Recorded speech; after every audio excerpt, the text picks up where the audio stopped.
আসসালামু আলাইকুম ওয়া রাহমাতুল্লাহ। সুপ্রিয় দর্শক শ্রোতা, এখন আপনাদের মাঝে মূল্যবান তাফসীর করিবেন উত্তরবঙ্গের আলোড়ন সৃষ্টিকারী বক্তা, বিশিষ্ট ইসলামিক চিন্তাবিদ হযরত মাওলানা মুহাম্মদ মিজানুর রহমান মাজহারি, সহ সভাপতি বাংলাদেশ আল কোরআন গবেষণা পরিষদ, ঢাকা।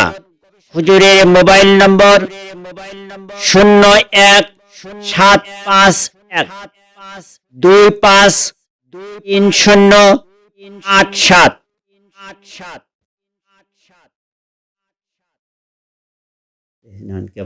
আলাইকুম রহমাতুল্লাহি তাআলা বারাকাতুহু।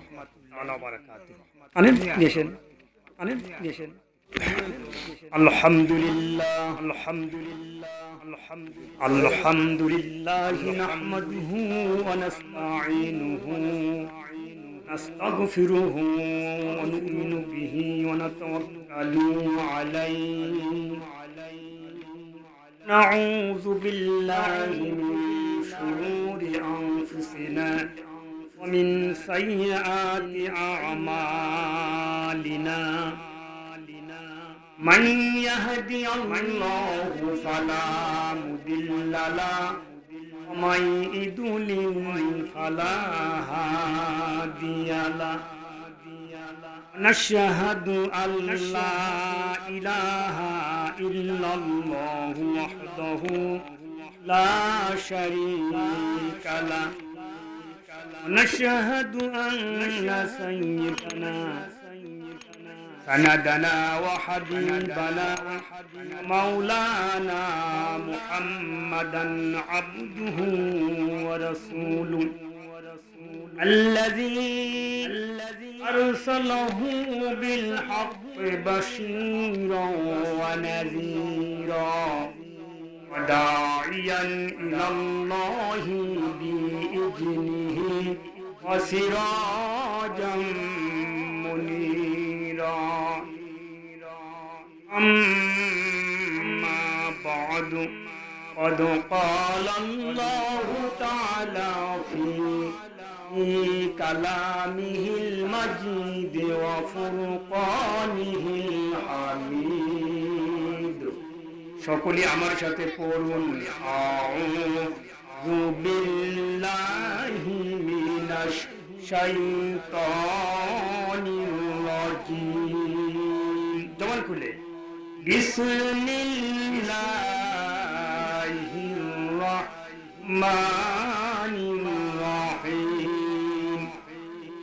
ইন্নাহু লাকাউলু রাসূলিন কারীম ওয়া মা হুয়া বিকাউলিন শাইর ক্বালিলাম মা তু'মিনুন ওয়ালা বিকাউলি কাহিনিন ক্বালিলাম মা تذكرون.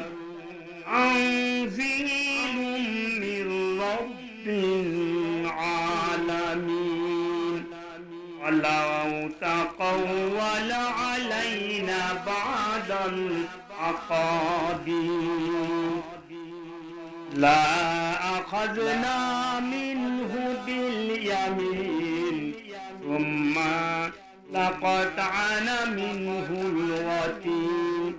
وما منكم من أحد عنه وإنه لتذكرة للمتقين.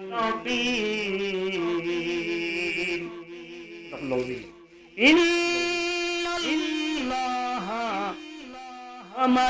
وملائكته يصلون على النبي يا أيها الذين آمنوا صلوا عليه وسلموا تسليما. জবান খুলে পড়ুন, আল্লাহুম্মা সাল্লি আলা সাইয়্যিদিনা মাওলানা জবান খুলে ওয়ালা আলে মাওলানা মুহাম্মদ আল্লাহুম্মা সাল্লি আলা জোরে মাওলানা মুহাম্মদ ওয়ালা আলে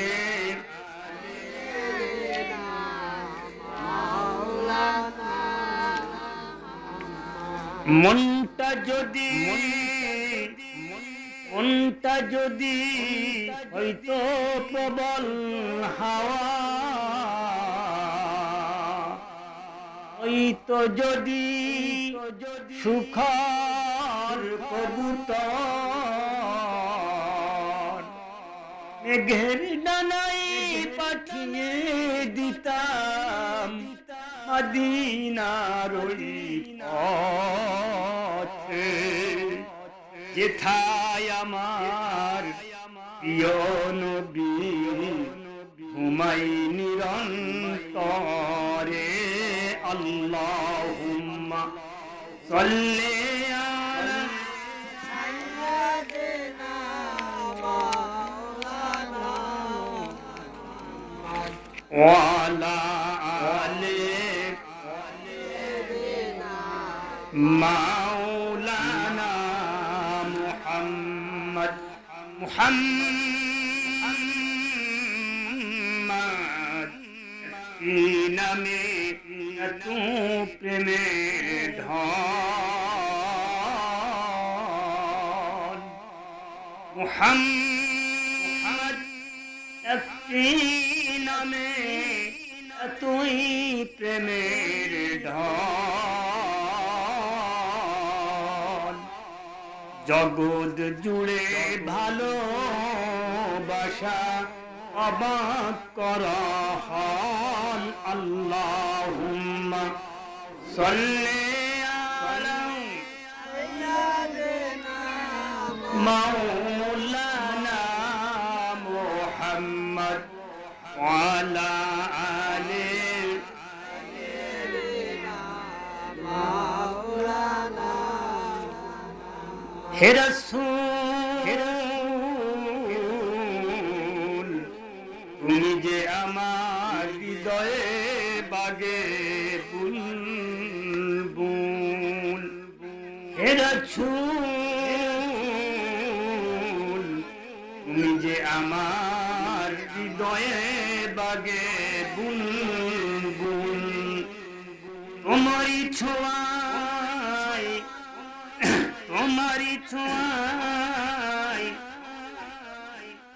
হে রাসূল তুমি যে আমার হৃদয়ে বাগে বুলবুল তোমারই প্রেমের নিখুঁত ছোঁয়ায় তো হয়েছি হৃদয়ে বাগে বুলবুল আল্লাহুম্মা সাল্লি আলা জবান খুলে কণ্ঠ খুলে ওয়ালা আলে সাইয়্যিদিনা হে রাসূল নিজে আমার হৃদয়ে বাগে বুলবুল তোমারই প্রেমে নিখুঁত ছোঁয়া পেয়েছি ব্যাকুল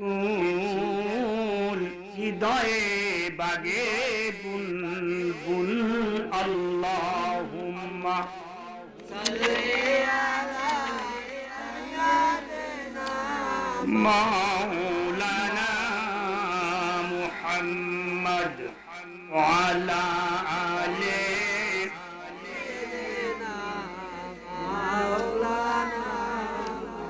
بلغ العلا بكماله شاف الدجى بجماله كمان كله حسنت جميع خصاله सल्लु अलैहि व आलिहि। कदमों में मुस्तफा की मेरा मजर होता, वो खाक पाक होती मैं खक्सर होता। बलगल उला बिकमालिही शफद दुजा बिजमालिही सुनती जमियों खिसालिही सल्लु अलैहि व आलिहि। कदमों में तेरी घिरता, गलियों में तेरी फिरता, गाहे जरे जरे रोता, साहेब करर होता।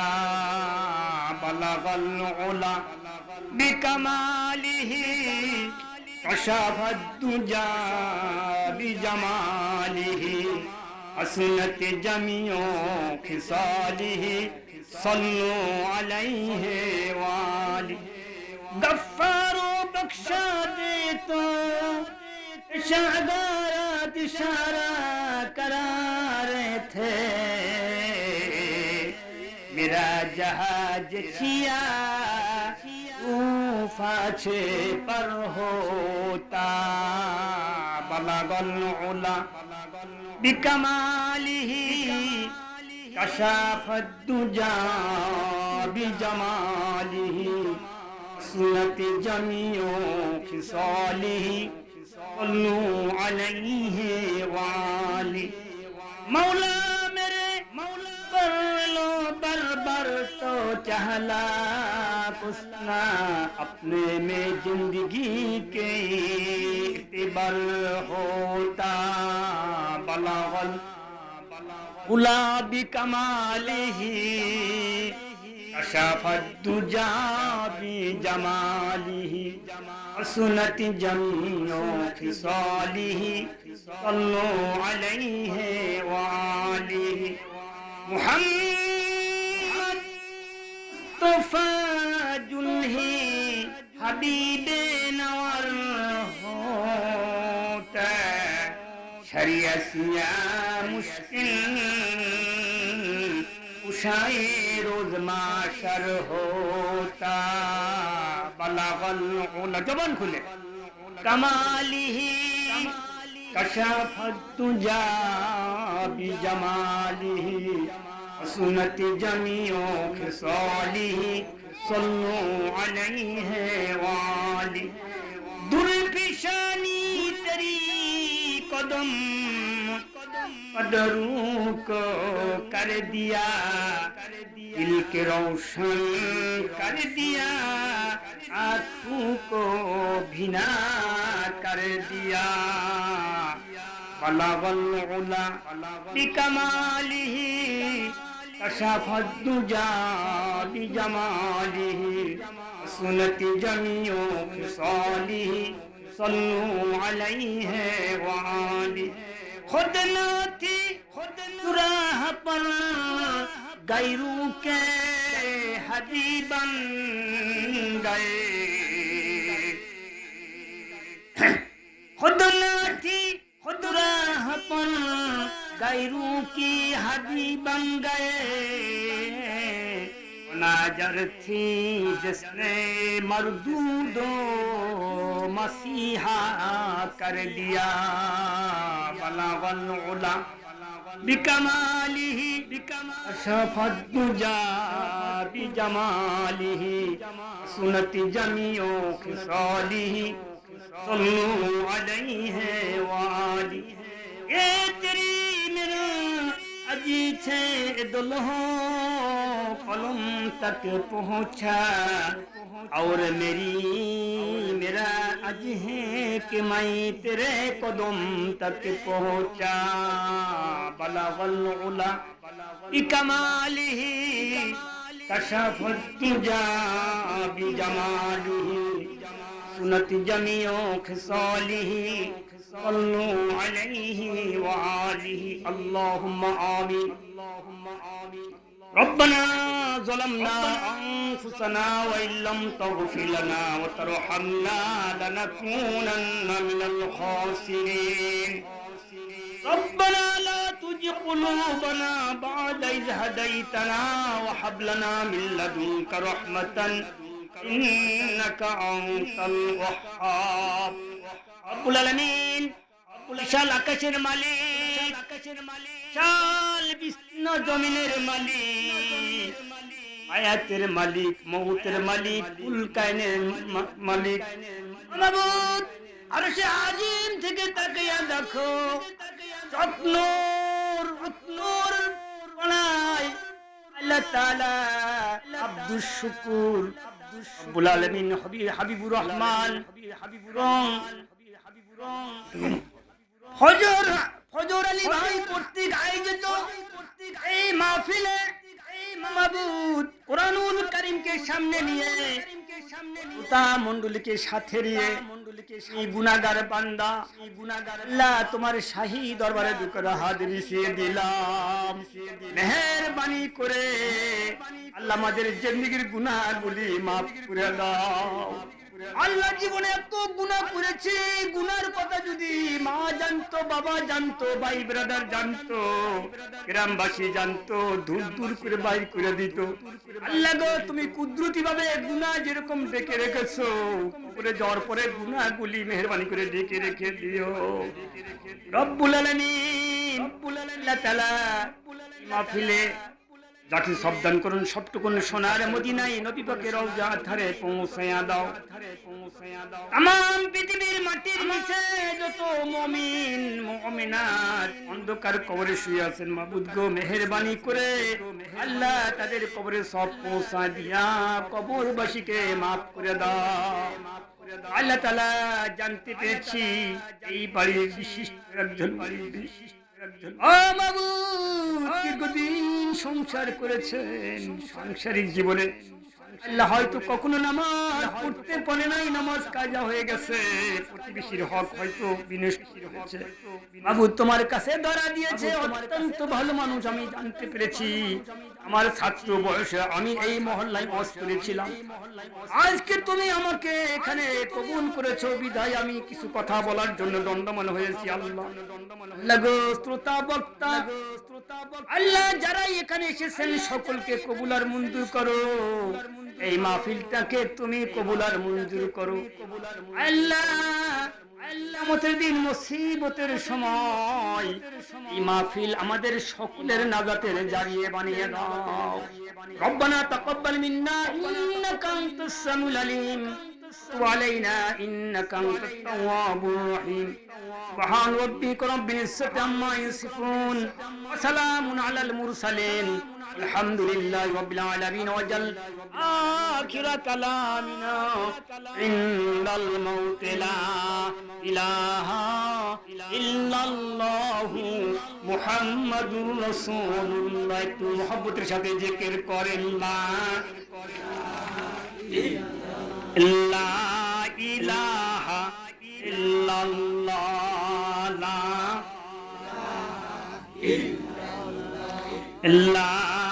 ইলাহা ইল্লাল্লাহ লা ইলাহা ইল্লাল্লাহ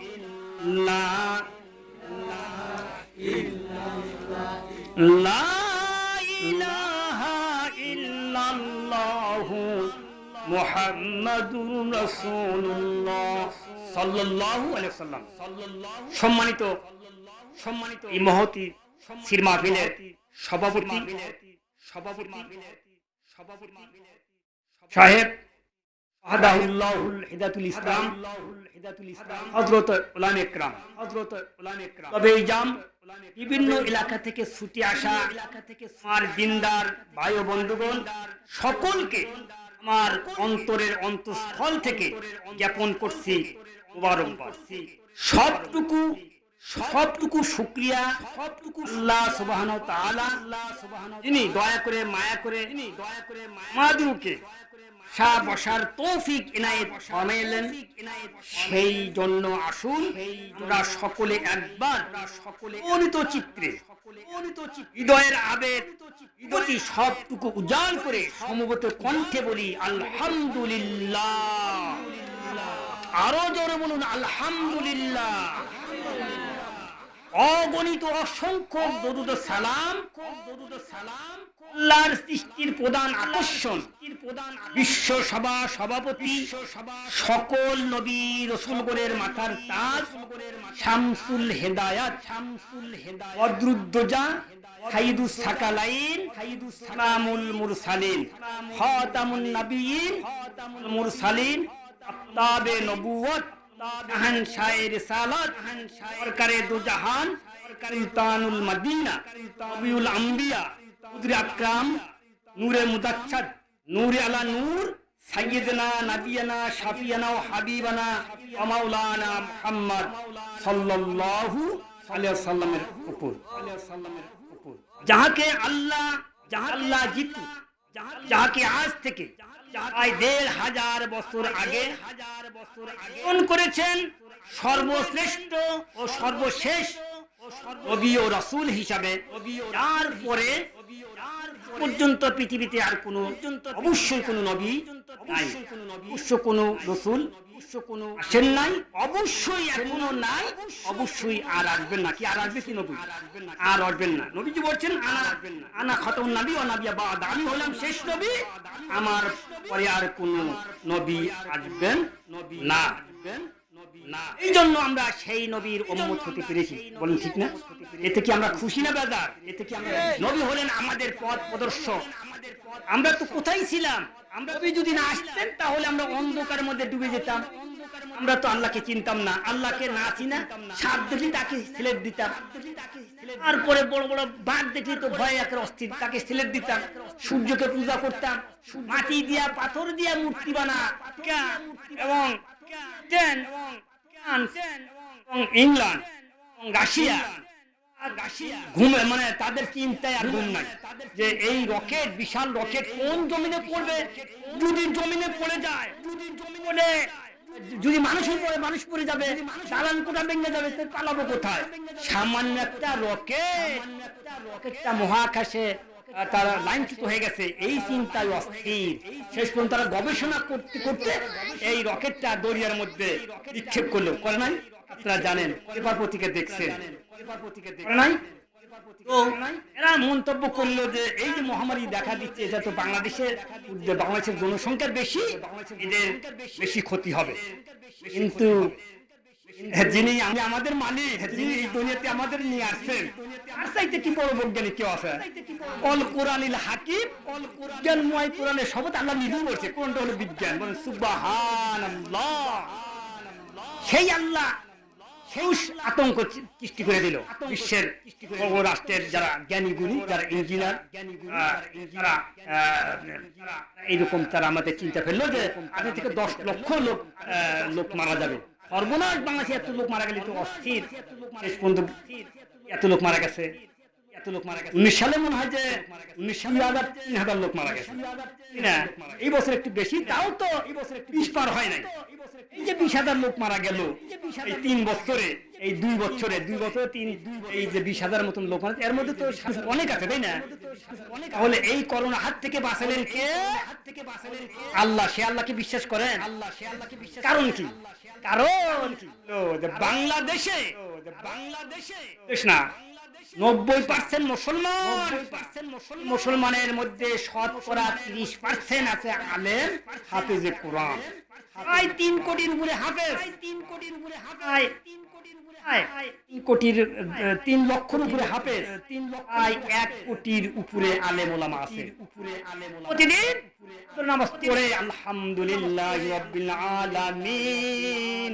কোরআনুল, এই সূরাটা হলো কোরআনুশ শিফা, রোগ মুক্তি। প্রতিদিন যখন আপনি আলহামদুলিল্লাহ বলে নামাজ পড়েছেন, বিসমিল্লাহ বলে, আলহামদুলিল্লাহ বলে যখন সমাপ্ত করছেন, আপনার এত নেকি হয়ে গেছে, এই জমিন থেকে আকাশ পর্যন্ত 1 ইঞ্চি জায়গাও আর খালি নাই।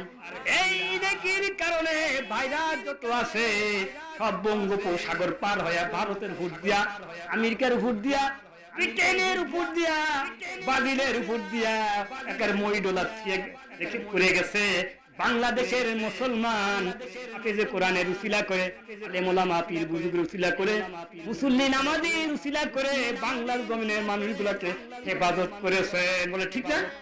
সে আল্লাহকে বিশ্বাস করেন? হ্যাঁ? এবার আসেন সেই কোরআন থেকে কিছু কথা বলতে চাই।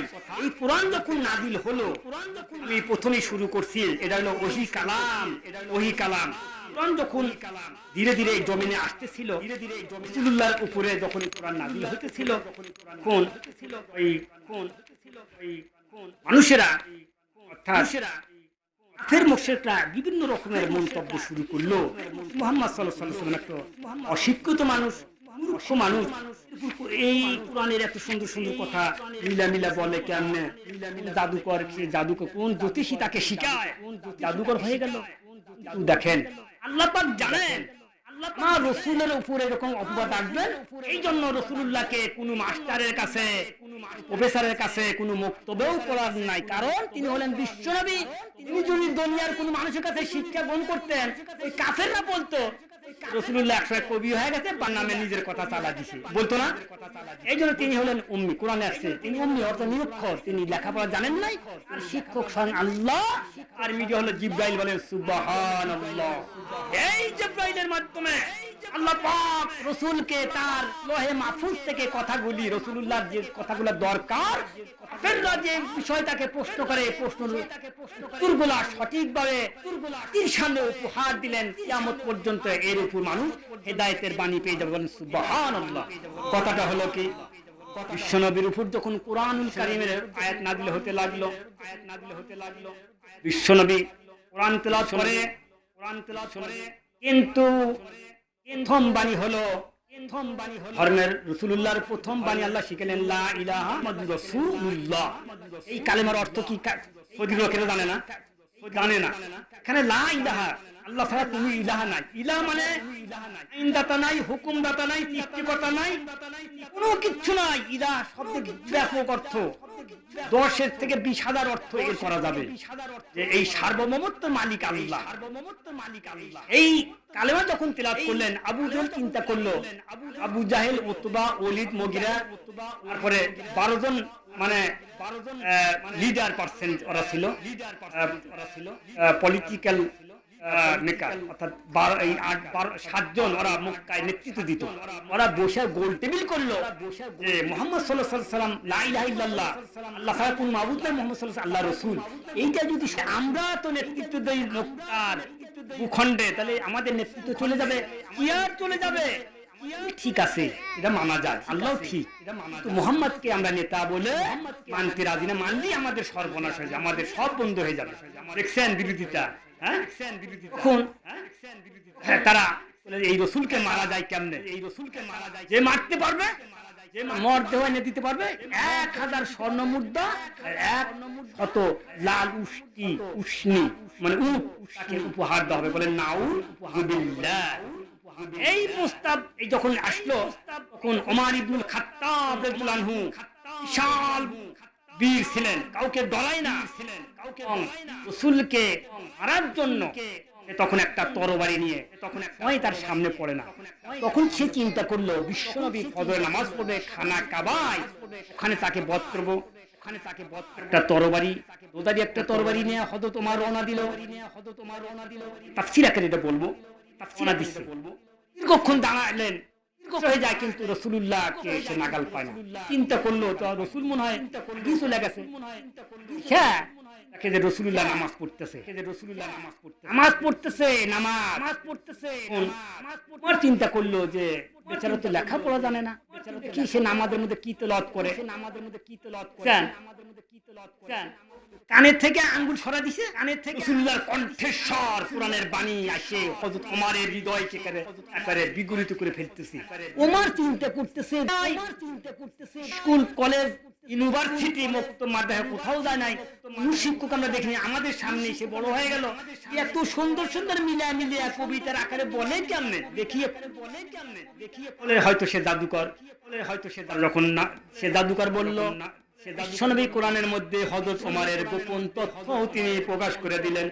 তারা যখন বলল জাদুকর, আল্লাহ রাব্বুল আলামিন ওহীর মাধ্যমে রাসূলকে বললেন, রাসূল ওমর তোমাকে জাদুকর বলতেছে, এই জাদুকর এইটা প্রতিবাদ করো।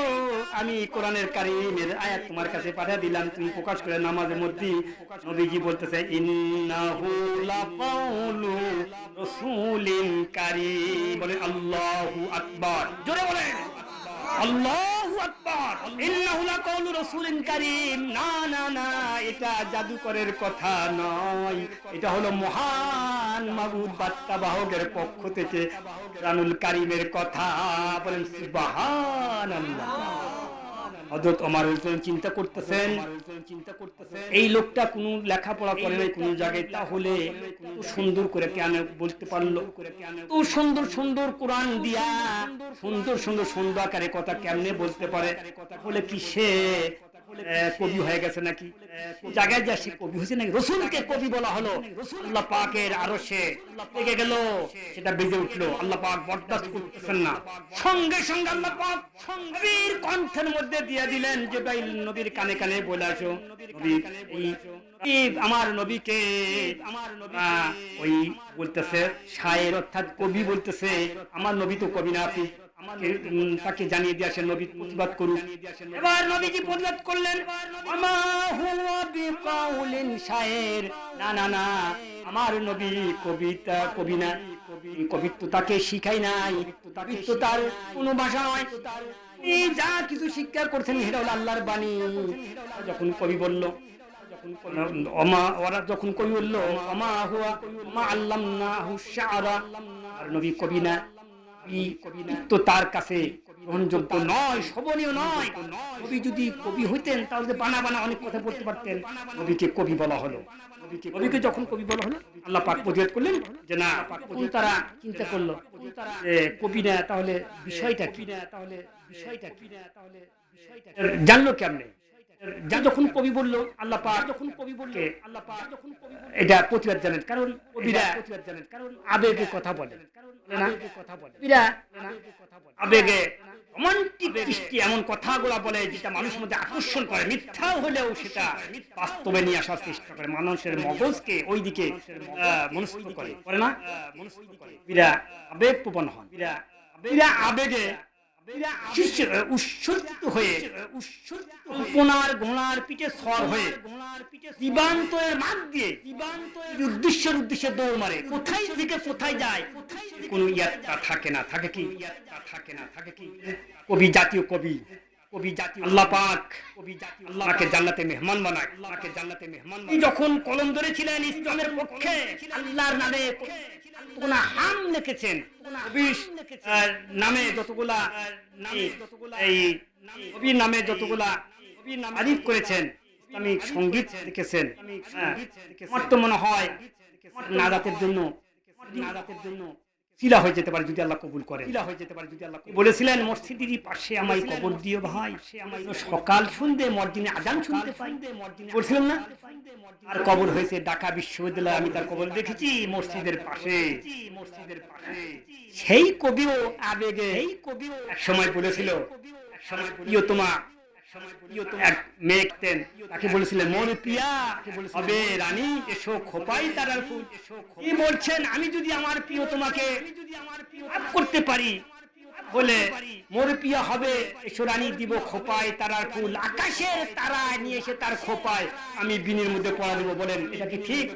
এটা হলো কল্পনা, এটা তিনি আরো বলছেন, চন্দনের রং আর জ্যোৎস্নার রং দুটারে আলকা বানিয়ে আমার প্রিয় তোমার পায়ে প্রসাদ লাগিয়ে দেব।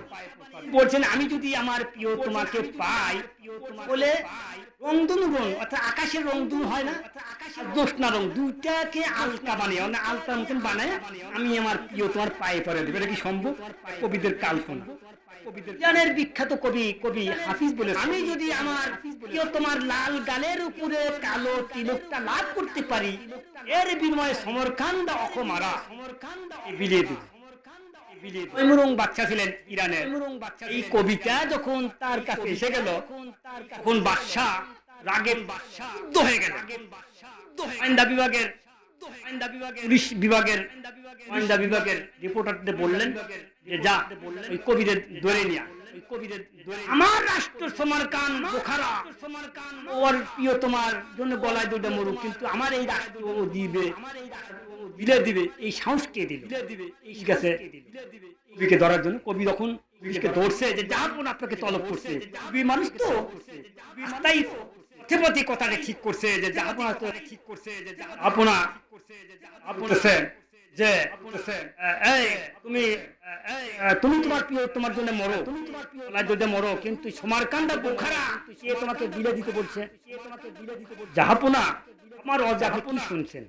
আমার কবিতার লাইনতে ছিল ওর প্রিয়া হবে এসুরানি দেব রংদুর রং। তিনি বলছেন যে আমি যদি আমার প্রিয় তোমার লাল গালের উপর কালো তিলকটা লাভ করতে পারি বিনিময় সমারকান্দা বোখারাম বিলে দিব। এর মানে হলো যে আমি আমার কথা তো আপনি বোঝেন নাই, এর অর্থ হচ্ছে যে আমি তোমার প্রিয় তোমার লাল গালের তিলকটা লাভ করতে পারি, এর বিনিময়ে সমারকান্দা বোখারায় 2 মণ চিনি আর 1 মণ খোরমা বিলে দেব। আমার কথাটা খোরমা দিতে কবিরা আন্দাজে কথা বলেন। এই জন্য আল্লাহ পাক বলছেন যে আমার নবী কবি নয়, মৃত্যু তার কাছে গ্রহণযোগ্য নয়। আমার নবী যে কথা বলেন সেটা হলো বাস্তবিক ওহী, আমি যা বলতে বলি সেটা বলে। এরপর এখন হযরত ওমর মনে মনে চিন্তা করতেছে যে তাহলে বিষয়টা কি। আল্লাহ পাক বলছেন কলিলাম মা তুমারুন, আমাদের মধ্যে অল্প সংখ্যক মানুষই এরা বিশ্বাস, সংখ্যক কম। আল্লাহ পাক বলছেন যে তোমরা তো এটা বিশ্বাস করবে না, আমার নবী যে কবি না বিশ্বাস করবে না, এটা তো আমার বাণী, আমার বান্দাদের মধ্যে অল্প সংখ্যক মানুষ তারা যারা ইমানদার তারাই বিশ্বাস করে। আর হযরত ওমর রাদিয়াল্লাহু আনহু চিন্তা করতেছেন তাহলে কবি না, তিনি হয়তো গণক হয়ে গেছেন, তিনি হয়তো গণক জ্যোতিষী, হয়তো এরকম কথা বলেন, মনে কেউ শিখায় নবী মনে হয় জ্যোতিষী। যখন গণক বললেন আল্লাহ পাক এটা প্রতিবাদ করলেন। কি প্রতিবাদ কোরআনে আছে?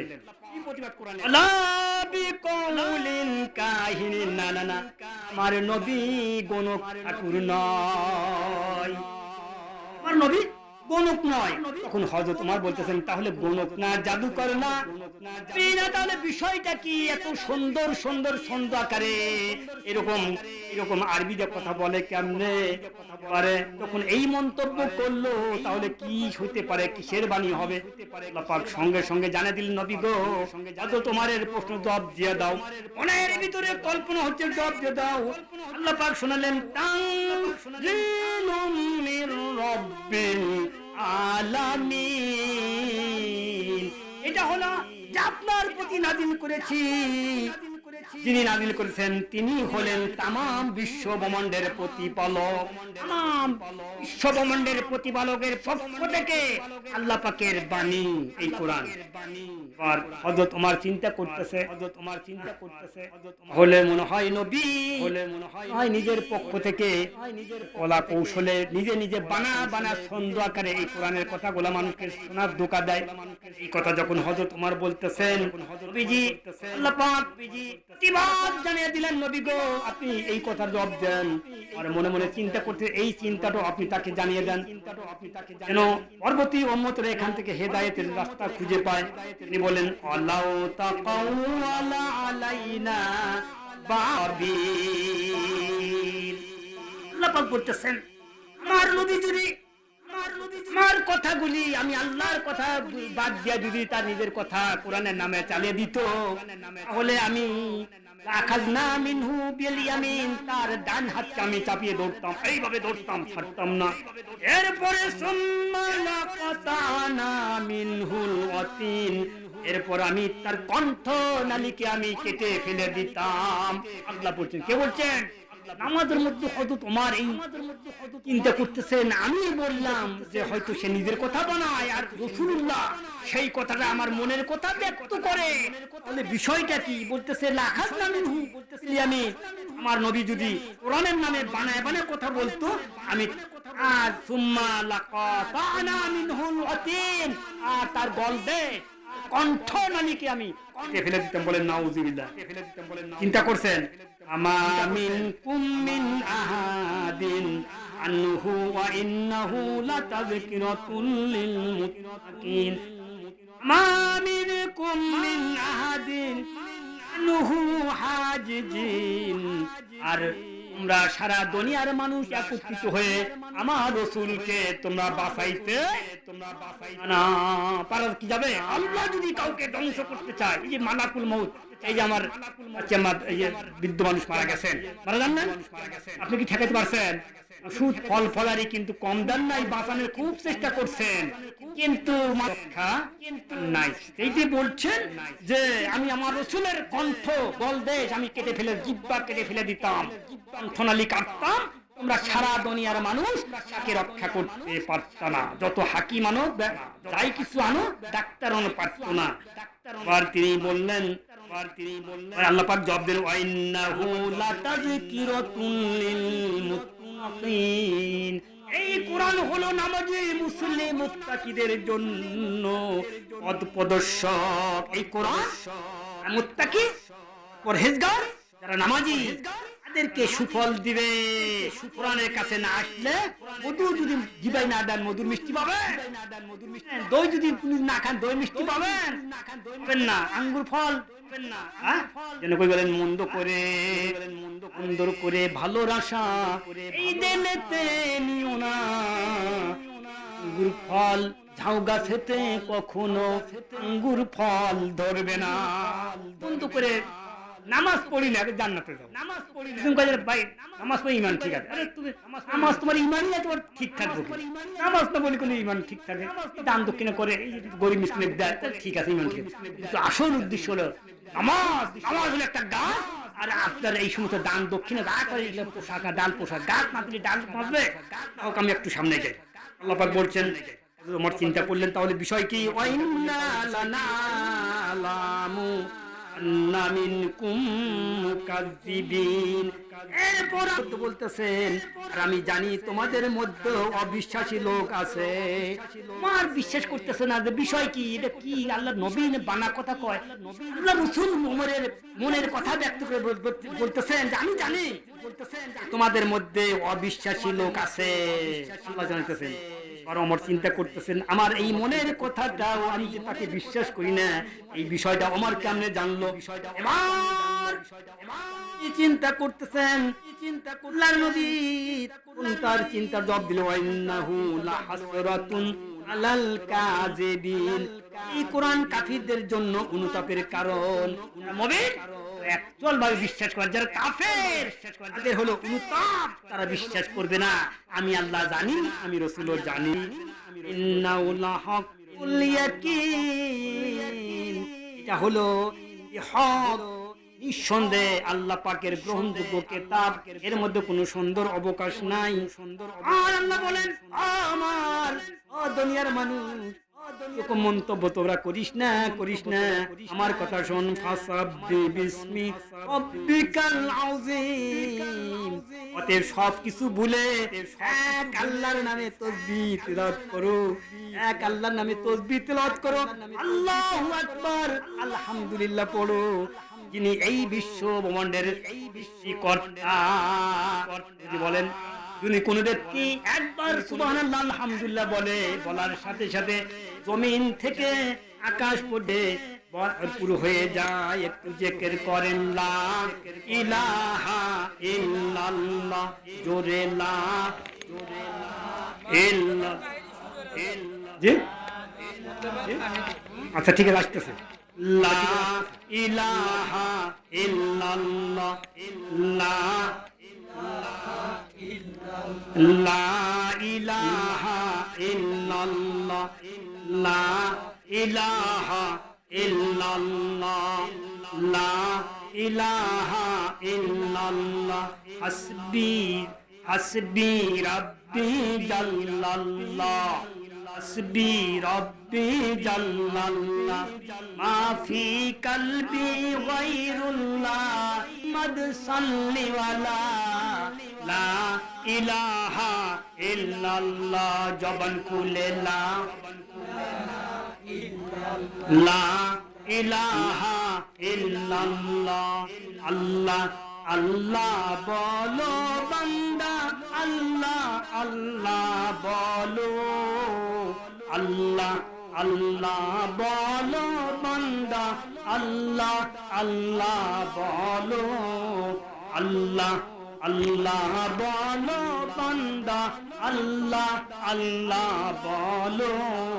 জিকির আল্লাহ করতে হো, জিকির আল্লাহ করতে হো, রাহে চলো লা ইলাহা জোরে লা, জোরে জবান খুলে লা ইলাহা।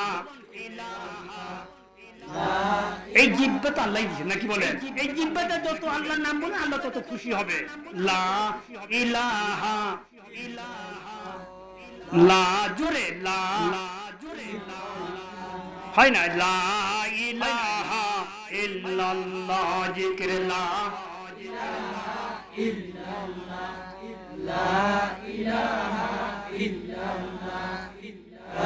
जिक्र जिक्र खुदा में खुदा लुत्फ है, जिक्र खुदा में है मुमीनों की छां कोई ना जाने। ला इलाहा इल्लल्लाह, ला इलाहा इल्लल्लाह, ला লা ইলাহা। আল্লাহর জিকির করে যারা, আল্লাহর জিকির করে যারা, আল্লাহর কাছে প্রিয় তারা, আল্লাহর কাছে প্রিয় যারা, জান্নাত পাবে তারা। লা ইলাহা ইল্লাল্লাহ, লা ইলাহা, লা ইলাহা ইল্লাল্লাহু মুহাম্মাদুর রাসূলুল্লাহ সাল্লাল্লাহু আলাইহি ওয়াসাল্লাম। ভাইরা আমার, এমন একটি কিতাব, এমন একটি কিতাব, এই কিতাব পড়লেই মানুষের রোগ মুক্তি হয়ে যায়। বলুন সুবহানাল্লাহ। কোরআনের একটা নাম হলো শিফা, কোরআনের একটা নাম হলো শিফা। আগেকার যারা মনীষী ছিলেন, যারা মনীষী ছিলেন, কোরআনের প্রতি তাদের কত পারদর্শিতা ছিল।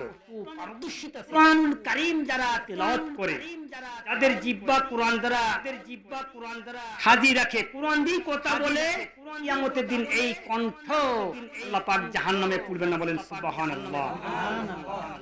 এই কোরআন না ইউতিল হিকমাতা মান ইয়াশাউ ওয়া মান ইউতিল হিকমাতা ফাকাদ উতিয়া খায়রান কাসীরা।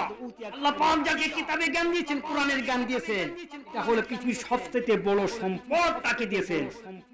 মান ইউতিল হিকমাতা ফাকাদ উতিয়া খায়রান কাসীরা, যাকে দান করলো যাকে সবচেয়ে বড় সম্পদ আল্লাহ পাক তাকে দিয়েছেন এই কোরআন। আব্দুল্লাহ ইবনে মুবারক, আপনি দেখেন কোরআনের প্রতি তার কি পারদর্শিতা ছিল। সময় ঠিক আছেন, যায় না, এই যেবার কিন্তু হজের জন্য লাইসেন্স ওপেন করে দিয়েছে, যেতে পারবে।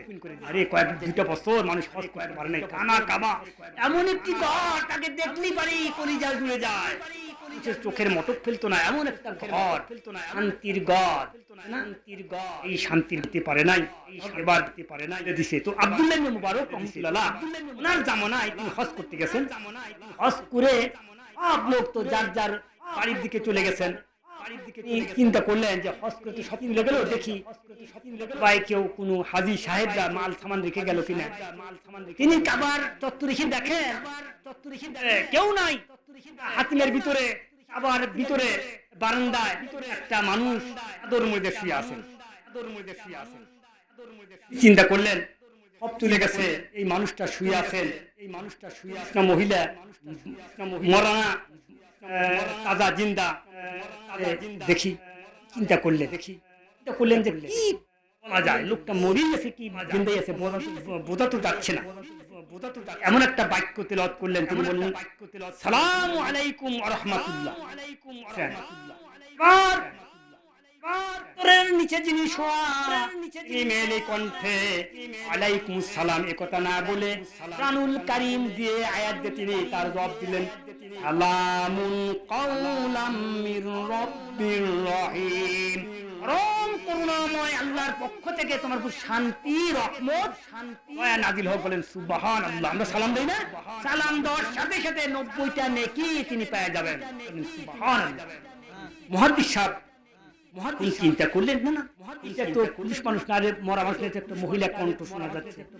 কোন এই মুহাদ্দিস সাহেব প্রশ্ন করছেন যে আর সুম্মা লাকাতানা মিনহুল ওয়াতিন, আর তার গলবে, তার কণ্ঠ নালিকে আমি কেটে ফেলে দিতাম। বলেন নাউযুবিল্লাহ। চিন্তা করছেন? ফামা মিনকুম মিন আহাদিন আনহু ওয়া ইন্নাহু লাতাযকিরাতুল লিল মুত্তাকিন। ফামা মিনকুম মিন আহাদিন আনহু হাজিজিন। আর তোমরা সারা দুনিয়ার মানুষ একত্রিত হয়ে আমার রাসূলকে তোমরা বাঁচাইতে পারার কি যাবে? আল্লাহ যদি কাউকে ধ্বংস করতে চায়, এই যে মালাকুল মউত, এই যে আমার চাচা এই যে বৃদ্ধ মানুষ মারা গেছেন, মারা যান না, আপনি কি ঠেকাতে পারছেন? ওষুধ ফল ফলারি কিন্তু কম দেন নাই, বাঁচানোর খুব চেষ্টা করছেন, কিন্তু মালাকুল মউত থেকে আপনারা রক্ষা পান নাই। সেইটি বলছেন যে আমি আমার রাসূলের কণ্ঠ বলদেশ আমি কেটে ফেলে, জিহ্বা কেটে ফেলে দিতাম, কণ্ঠনালী কাটতাম, তোমরা সারা দুনিয়ার মানুষ তাকে রক্ষা করতে পারত না। যত হাকিম আনো, যাই কিছু আনো, ডাক্তার আনো পারত না। এবার তিনি বললেন, এবার আল্লাহ পাক জবাব দিলেন ওয়াইন্নাহু লাতাযকিরাতুল লিল মুত্তাকিন। এই কোরআন হলো নামাজি মুসলিম মুত্তাকিদের জন্য পথ প্রদর্শক। এই কোরআন যারা মুত্তাকি, যারা পরহেজগার, যারা নামাজি, তাদেরকে সুফল দিবে। কোরআনের কাছে না আসলে মধু যদি জিবাই না দেন, মধুর মিষ্টি পাবেন? দই যদি তুমি না খান, দই মিষ্টি পাবেন না। আঙ্গুর ফল টক না জাল খাইলেই বোঝা যাবে। হ্যাঁ, যেন কই বলেন মন্দর করে ভালোর আশা এই দেনেতে নিও না। আঙ্গুর ফল ঝাউ গাছেতে কখনো আঙ্গুর ফল ধরবে না। মন্দ করে নামাজ পড়ি না, জান্নাতে যাবে। একদম কাজে ভাই নামাজ পড়ি ইমান ঠিক আছে। আরে তুমি নামাজ, তোমার ইমানই না, তোমার ঠিক থাকবো কি? নামাজ না বলে কোনো ইমান ঠিক থাকবে? এই দান দক্ষিণা করে, এই গরিব মুসলিমের দেয়, ঠিক আছে, ইমান ঠিক আছে, কিন্তু আসল উদ্দেশ্য হলো নামাজ। নামাজ হলো একটা গাছ, আর আপনার এই সমস্ত দান দক্ষিণা যা করে পোশাক আর ডাল পোশাক, গাছ না দিলে ডাল বাঁচবে। যাই হোক, আমি একটু সামনে যাই। আল্লাহ পাক বলছেন, হযরত ওমর চিন্তা করলেন তাহলে বিষয় কি? ওয়াইন্না লানালামু আন্না মিনকুম মুকাজ্জিবিন। এরপর আল্লাহর নবী নামাজের মধ্যে বলতেছেন, আর আমি জানি তোমাদের মধ্যে অবিশ্বাসী লোক আছে। ওমর বিশ্বাস করতেছে না যে বিষয় কি, এটা কি? আল্লাহর নবী বানা কথা কয়? আল্লাহ রাসূল ওমরের মনের কথা ব্যক্ত করে বলতেছেন যে আমি জানি যে তোমাদের মধ্যে অবিশ্বাসী লোক আছে। আল্লাহ জানতেছেন। এবার ওমর চিন্তা করতেছেন, আমার এই মনের কথাটাও আমি যে তাকে বিশ্বাস করি না, এই বিষয়টা ওমর কেমনে জানলো? এবার তিনি চিন্তা করতেছেন, আল্লাহর নবী এখন তার চিন্তা জবাব দিল, ওয়াইন্নাহু লাহাসরাতুন আলাল কাযিবিন। এই কোরআন কাফিরদের জন্য অনুতাপের কারণ। যারা মুমিন তারা একচল ভাবে বিশ্বাস করে, যারা কাফের তাদের হলো অনুতাপ, তারা বিশ্বাস করবে না। আমি আল্লাহ জানি, আমি রাসূলও জানি। তাহলে বিষয়টা কি? ওয়াইন্নাহু লাহাকুল ইয়াকিন। এটা হলো বিহক, নিঃসন্দেহে আল্লাহ পাকের গ্রহণযোগ্য কিতাব, এর মধ্যে কোনো সুন্দর অবকাশ নাই। এবার আল্লাহ বলেন, আমার দুনিয়ার মানুষ এইরকম মন্তব্য তোরা করিস না, আমার কথা শোন। ফাসাব্বি বিসমি রাব্বিকাল আযীম। অতএব সব কিছু ভুলে এক আল্লাহর নামে তাসবিহ তিলাওয়াত করো, এক আল্লাহর নামে তাসবিহ তিলাওয়াত করো, আল্লাহু আকবার, আলহামদুলিল্লাহ পড়ো, যিনি এই বিশ্ব ব্রহ্মাণ্ডের সৃষ্টিকর্তা। নবীজি বলেন, যদি কোনো ব্যক্তি একবার সুবহানাল্লাহ আলহামদুলিল্লাহ বলার সাথে সাথে জমিন থেকে আকাশ পর্যন্ত নেকি দিয়ে ভরপুর হয়ে যায়। একটু জিকির করেন, লা ইলাহা ইল্লাল্লাহ, জোরে লা ইল্লাল্লাহ। জি আচ্ছা, ঠিক আছে, আসতেছে। লা ইলাহা ইল্লাল্লাহ, লা ইলাহা লা ইলাহা ইল্লাল্লাহ, লা ইলাহা ইল্লাল্লাহ, লা ইলাহা ইল্লাল্লাহ, হাসবি হাসবি রাব্বি জাল্লাল্লাহ, হাসবি রাব্বি জাল্লাল্লাহ, মা ফি কলবি গায়রুল্লাহ, নূর মুহাম্মদ সাল্লি আলা, লা ইলাহা ইল্লাল্লাহ। জবান খুলে লা লা ইলাহা ইল্লাল্লাহ। আল্লাহ আল্লাহ বলো বান্দা, আল্লাহ আল্লাহ বলো, আল্লাহ আল্লাহ বলো বান্দা, আল্লাহ আল্লাহ বলো, আল্লাহ আল্লাহ বলো বান্দা, আল্লাহ আল্লাহ বলো। জিকির আল্লাহ हाँ कर दे हो, जिक्र अल्लाह हाँ कर दे हो, राहे जन्नत चलो, ला इलाहा जोरे ला, जबान खुले ला इलाहा। এই জিহ্বাটা আল্লাহ দিয়েছে নাকি বলেন? এই জিহ্বাটা যত আল্লাহর নাম বলে আল্লাহ তত খুশি হবে। লা ইলাহা লা জোরে লা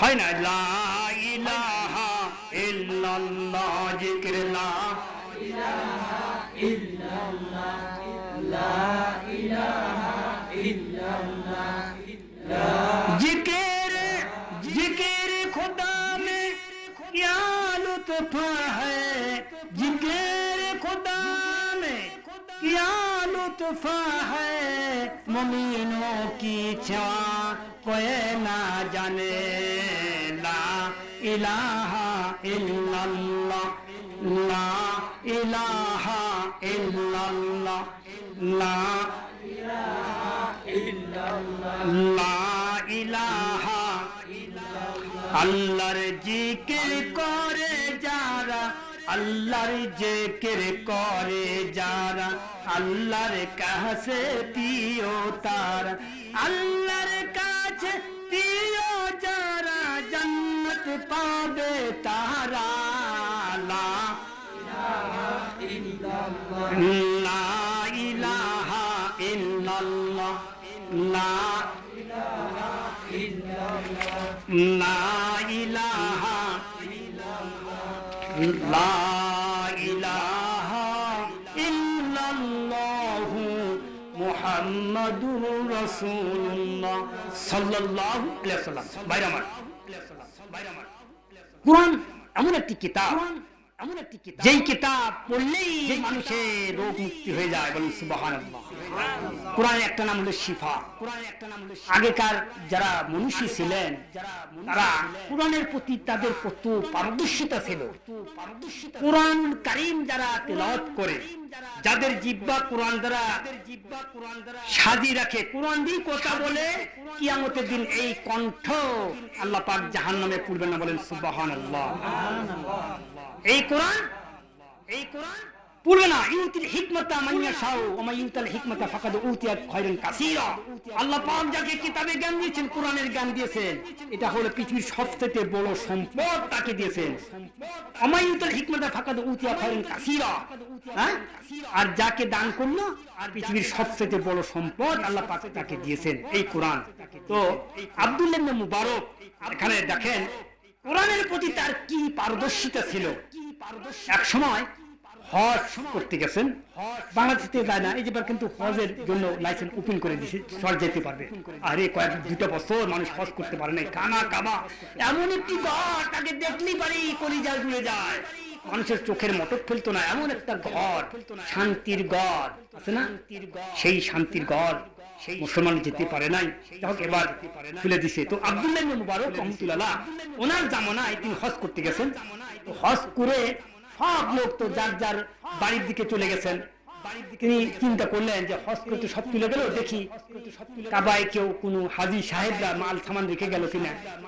তিনি কাবার চত্বরে এসে দেখেন যে কেউ নাই, ফাঁকা হাতিমের ভিতরে, কাবার ভিতরে বারান্দায় একটা মানুষ চাদর মধ্যে শুয়ে আছেন। তিনি চিন্তা করলেন সব তুলে গেছে, এই মানুষটা শুয়ে আছেন, পুরুষ না মহিলা, মরা না তাজা জিন্দা, তাহলে দেখি। তিনি চিন্তা করলেন যে কি বলা যায়, লোকটা মরেই আছে কি জিন্দাই আছে বোঝা তো যাচ্ছে না।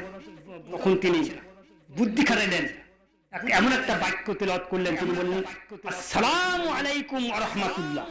দেখছেন, এবার চাদরের নিচে যিনি শোয়া তিনি মেলে কণ্ঠে ওয়ালাইকুম সালাম এ কথা না বলে কুরআনুল কারীম দিয়ে আয়াত দিয়ে তিনি তার জবাব দিলেন সালামুন কাওলাম মির রাব্বির রহিম, পরম করুণাময় আল্লাহর পক্ষ থেকে তোমার উপর শান্তি, রহমত, দয়া নাযিল হোক। বলেন সুবহানাল্লাহ। আমরা সালাম দেই না? সালাম দেওয়ার সাথে সাথে 90টা নেকি তিনি পেয়ে যাবেন। বলেন সুবহানাল্লাহ। মুহাদ্দিস সাহেব তখন চিন্তা করলেন, না এটা তো পুরুষ মানুষ না, মরা মানুষ, একটা মহিলা কণ্ঠ শোনা যাচ্ছে। তখন এই মুহাদ্দিস সাহেব তিনি প্রশ্ন করছেন যে মা, তিনি প্রশ্ন করলেন যে মা, বুড়ি মা, হজ করতে এসে সবাই বাড়িতে চলে গেছেন আর আপনি একা একা এখানে পড়ে আছেন, কারণটা কি, শুয়ে আছেন? তখন মেয়েটি কুরআনুল কারীমের একটা আয়াত দিয়ে এই মুহাদ্দিস সাহেবের প্রশ্ন জবাব দিচ্ছেন। কি জবাব? কুরআন বলছেন মাইদুলিল্লাহু ফামালাহু মিন হাদ, আল্লাহ যাকে পথ ভ্রষ্ট করেন তাকে কেউ পথ দেখাতে পারে না। অর্থাৎ মুহাদ্দিস সাহেব শুনুন, আমি হজ করতে এসেছিলাম কাফেলা নিয়ে, আমার জনগণ আমাকে রেখে চলে গেছে, আমি একা পড়ে গেছি, এখন আমার উপায় কি? আমি এখন যাব কোথায়? আমি তো একা পড়ে গেছি, আমি তো পথ ভুলে গেছি। মুহাদ্দিস সাহেব তখন কোরআন তিনি প্রশ্ন করতেছেন, আবার প্রশ্ন করলেন, সেটা কি? হ্যাঁ, এভাবে আপনি কত রাত দূরে এখানে পড়ে আছেন। এই মেয়ে মানুষটা কোরআনের প্রতি কিরকম তার দখল, কতটুক দখলদার তার ছিল, কোরআন থেকে তিনি জবাব দিচ্ছেন। কোরআন থেকে কি জবাব দিচ্ছেন? একটা কোরআনে আয়াত দিয়ে তিনি জবাব দিলেন সালাসা লায়ালিন সাবিলা। ও মুহাদ্দিস সাহেব, 3টা রাত্রি ধরে আমি এখানে একা একা পড়ে আছি। কোরআন দিয়ে জবাব দিচ্ছেন। এবার মুহাদ্দিস সাহেব বলতেছেন যে 3টা রাত ধরে এখানে আপনি অবস্থান করছেন, তাহলে খাইছেন কি? কি খানা পিনা করছেন? এই মহিলাটা কোরআনের কারীমের আরেকটা আয়াত দিয়ে জবাব দিচ্ছেন আল্লাযী ইতুইমুনি ওয়া ইসুকিনি, আমার আল্লাহ আমাকে খাওয়াইছেন এবং পান করেছেন, খানা থেকে আমাকে মাহরুম করেন নাই, আহার থেকে আমাকে মাহরুম করেন নাই, আমিও আল্লাহ পাক আমাকে খাওয়াইছেন। মুহাদ্দিস সাহেব বলেন, মা, আমার কাছে কিছু খাবার আছে, দয়া করে আপনি খেয়ে নিন। এবার মহিলাটা কুরআনুল কারীমের আয়াতে বলছেন সুম্মা আতিম মাসিয়ামি ইলাল লাইল, তোমাদের রোজাকে সন্ধ্যা পর্যন্ত পূর্ণ করো। এই মহিলা বুঝেছে, মুহাদ্দিস সাহেব আমি তো দিনের বেলা রোজা রেখেছি, এখন তো বেলা দেবে নাই, আমি তো বেলা থাকতে কোনো কিছু খাবো না। এবার মুহাদ্দিস সাহেব বলতেছেন, তিনি বললেন, মুহাদ্দিস সাহেব বললেন, মা, ও বুড়ি মা, সম্ভবত এটা রমজানের রোজা না, আর এই সফর অবস্থায় ফরজ রোজার ভাঙার এখতিয়ার আছে, নফল রোজাও আপনি ভাঙতে পারবেন, এতে কোনো দোষ নাই। মহিলাটি তখন কোরআনুল কারীমের আয়াত চিতাব করে মুহাদ্দিস সাহেবের প্রশ্ন জবাব দিলেন ওয়া আনতাসুমু খায়রাল লাকুম ইন কুনতুম তা'লামুন। আল্লাহ বলেন, যদিও তুমি নফল রোজা রাখো তবে এটাও তোমার জন্য কল্যাণকর। মুহাদ্দিস সাহেব, আমি নফল রোজা রেখেছি, তাতে কি হয়েছে? আমি মানবো না, কারণ এর মধ্যে আল্লাহ খায়ের বরকত দিবেন, কল্যাণ দিবেন। মানে সুবহানাল্লাহ। আচ্ছা, আমার ওয়াজ কি বুঝতেছেন? আমি চেষ্টা করছি মান ক্বালা বিহি সাদাকা, যে কোরআন দিয়ে কথা বলে সেটা সত্য কথা বলে। অমান হাকামা আদালা, যে এর দ্বারা ফয়সালা করে, বিচার করে, এটা সঠিক ন্যায় বিচার করে। চিন্তা করছেন? এই জন্য কোরআনের কথা শুনবেন, আজে বাজে কিচ্ছা কাহিনী বলবেন, কিচ্ছু হবে না, কিচ্ছু হবে না। আল্লাহ পাক কোরআন নাজিল করছে কি ভূতের কিচ্ছা গাওয়ার জন্য? কোরআন থেকে শিক্ষা নিয়ে জীবনটাকে জান্নাতমুখী বানাবে, এই জন্য কোরআন আসছে। তাবিজের জন্য আসে না, খেল তামাশার জন্য আসেনি, ওই সমস্ত বিষয় নিয়ে আসে না। কোরআন আসছে আপনাকে পথ দেখানোর জন্য। সঠিক কথাগুলা কোরআনের আপনাকে বুঝতে হবে, মানতে হবে, সেই আলোকে জীবন গড়ার জন্য কোরআন আছে। একটা মেয়ে মানুষ কোরআনের প্রতি কিরকম তার পারদর্শিতা, প্রত্যেকটা কথায় কোরআন দিয়ে জবাব দিচ্ছেন। একজন মুহাদ্দিস মানুষ, জবরদস্ত একটা জায়েদ আলেম, তার প্রত্যেকটা কথা তিনি জবাব দিছেন। এবারে মহিলা বলছেন ওয়ান্তাসুমু খায়রাল লাকুম ইন কুনতুম তা'মালুন। তুমি যদিও নফল রোজা রাখো তবে এটাও তোমার জন্য কল্যাণ। আমি যে রোজা রাখছি এটা আল্লাহ অবশ্যই আমাকে কল্যাণ দেবেন। এবার মুহাদ্দিস সাহেব বলছেন, বুড়িমা বুড়িমা প্রত্যেক কথা আপনি কোরআন দিয়ে বলেন, আপনি কি মাতৃভাষা কথা বলবেন না? আপনি প্রত্যেকটা কথা কোরআন দিয়ে কেন বলেন? হ্যাঁ বলেন। বুড়িমা তখন কোরআনুল কারীমের আর একটা আয়াত দিয়ে মুহাদ্দিস সাহেবের এই প্রশ্নের জবাব দিলেন। তিনি বললেন, মা ইয়ালফিজু মিন কাউলিন ইল্লা লাদাইহি রাকিবুন আতীদ। বলেন আল্লাহু আকবার। মানুষের এমন কোনো কথা নাই যে কথা ফেরেশতারা রেকর্ড করে নাই। আমি যে কোরআন দিয়ে কথা বলি এটাও আল্লাহ পাক রেকর্ড করবে। বলেন সুবহানাল্লাহ। আপনি মোবাইলে কথা বলেন না, মোবাইলে কথা বলেন, এই কথাগুলো রেকর্ড হয়। আপনার ইন্টারনেটে সার্চ দিবেন, যাবেন আপনার কোড নম্বর দিয়া, আপনি যত কথা বলছেন, কার সাথে গোপনে কাকে মারবেন, কাকে ডাগার মারবেন, কার সাথে কার মেয়ে চিন্তা নিয়ে পড়াবেন, এই কথাগুলো আপনাকে ধরতে পারবে। গোয়েন্দা বিভাগ ইচ্ছা করলে আপনাকে ওখান থেকে ধরে কাস্টডি করে দিবে, দিবে না? এরকম প্রমাণ বহু আছে। কারণ মানুষের যত কথা বলেন সব কথাই রেকর্ড হয়। ভালো কথা হলে এই রেকর্ড ভালো কথা বাজবে, আর যদি মন্দ কথা বলে এটাও বাজবে। ইকরা কিতাবাকা কাফা বিনাফসিকা ইয়ামা আলাইকুম হাসিবা।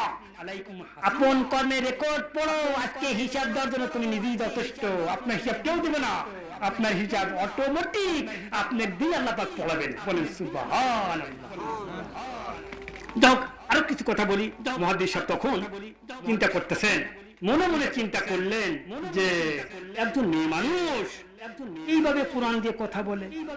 আমি একজন মুহাদ্দিস, আমি তো মাতৃভাষা ছাড়া আদিদত কথা বলতে পারি না। একে কি করা যেত? মাতৃভাষার কথা তো বলা যায় না। তিনি এমন বড় আলেম ছিলেন যে ওই এলাকায় এই আব্দুল ইবনে মুবারকের চাইতে বড় আলেম আর কিছু কেউ ছিল না। তিনি তাকে মানুষ এত ভালোবাসতো। ইজা ছাড় আব্দুল্লাহ বিন মুবারক মিম্মা ইলাইকুম সারা নূরুন ইল্লা ওয়া জামালুহু।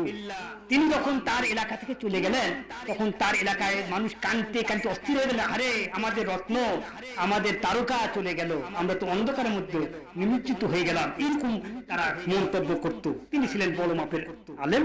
এবার মুহাদ্দিস সাহেব চিন্তা করলেন যে দেখি আমি এই বৃদ্ধ মাকে, মহিলাকে আমি তার মাতৃভাষায় কথা বলাইতে পারি কিনা। প্রত্যেকটা কথার জবাব সে কোরআন দিয়ে দেয়, কেমনে দেয়? মুহাদ্দিস সাহেব তখন চিন্তা করে করে তিনি বললেন, তিনি বললেন, মা প্রত্যেকটা কথায় আপনি শুধু কোরআন দিয়ে বলেন, আমি তোমাকে মাতৃভাষার কথাই বলাবো। তখন তিনি চিন্তা করতেছেন, মুহাদ্দিস সাহেব চিন্তা করতেছেন, আমি তাকে প্রশ্ন করবো তোমার বাড়ি কোথায়? বাড়ি এই যে চকনুর, না এটা চকনুর, ঐতিহ্যবাহী চকনুর গ্রাম, প্রসিদ্ধ গ্রাম। চতুর্দিকে যোগাযোগ ভালো, সুন্দর একটা রায়গঞ্জ থানার মধ্যে। এটা একটা মডেল গ্রাম আমি মনে করি, তাই না? এখানকার মানুষগুলো মডেল, সবাই কোরআন পাগল। আমি জানি আমার ছোটবেলা আমি যখন এই লেখাপড়া অবস্থায় আছি তখন মিতের সাথে আমি এই বাড়িতে আমি মাহফিল করেছি আজ থেকে 15 বছর আগে। আমার খেয়াল আছে আমি তখন শিখি, আমার লেখাপড়া অবস্থায় আমি আছি। তো আসলে আপনারা জানি আপনি আলেমদের ভালোবাসেন, আর যার সাথে যার বন্ধুত্ব হবে কিয়ামতের দিন তার সাথে হাঁটবো, তাকে জান্নাতে নিয়ে যাবেন। একটা আলেমের সাথে মহব্বত করবেন, আলেমের সাথে জান্নাতে যাবেন।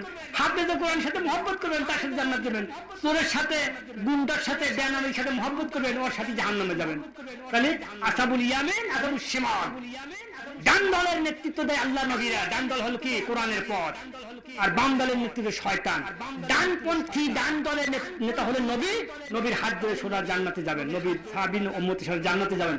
আর সাবুল শিমাল বাম দলের নেতৃত্ব শয়তান তাগুত, শয়তানের সাথে বামপন্থীদের নিয়ে জাহান্নামে চলে যাবেন।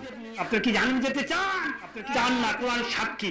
আরেকটু এগাই, এবার বলতে বুড়িমা, ও বুড়িমা, চিন্তা করছেন যে জিজ্ঞেস করো তার বাড়ি কোথায়, বাড়ির কথা তো কোরআনে নাই, খুঁজেও পাবে না। ঠেকান দেন, ঠেকানোর একটা কায়দা মুহাদ্দিস সাহেব বাড়ি করতেছে। মা, তোমার বাড়ি কোথায়? বুড়ি এবার বাড়ির কথাটাও কোরআনে নিয়ে আসলেন। তিনি বললেন, সুবহানাল্লাযী আসরা বিআবদিহি লাইলাম মিনাল মাসজিদিল হারামি ইলাল মাসজিদিল আকসা।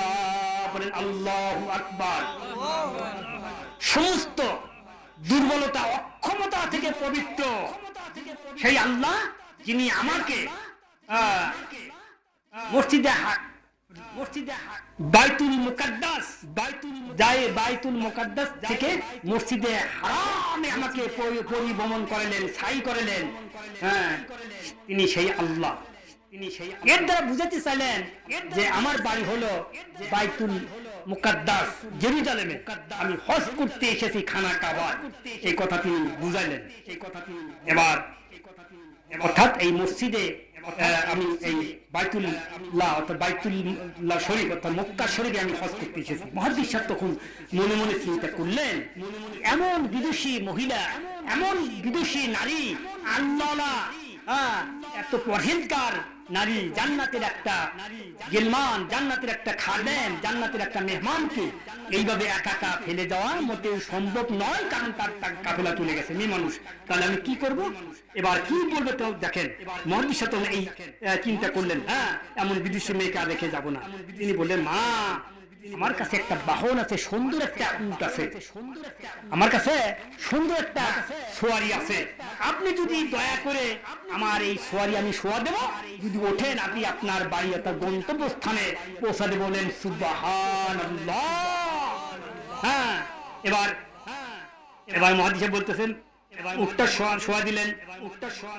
তিনি কি করলেন যে মুহাদ্দিস সাহেব বলতেছেন যে আপনি আপনাকে বাড়ি পৌঁছা দেব। তখন মেয়েটি তখন কোরআন কারিমের আয়াত দিয়া মুহাদ্দিস সাহেবের এই প্রশ্নের তিনি জবাব দিচ্ছেন, সম্মতি জ্ঞাপন করতেছেন। যে মহিলা চিন্তা করলেন, এখন যদি আমি তার সাথে টেরামি করি আর মুহাদ্দিস সাহেব আমাকে রেখে চলে যায়, আমি তো বাড়ি যেতে পারবো না, কারণ আমার কাফেলা প্রায় 2000 মাইল ফাঁকে সেই জেরুজালেম। আমি তো এই রাস্তায় সামনে একটা দরিয়াও বাসবে, ঘুরে ঘুরে যেতে হবে।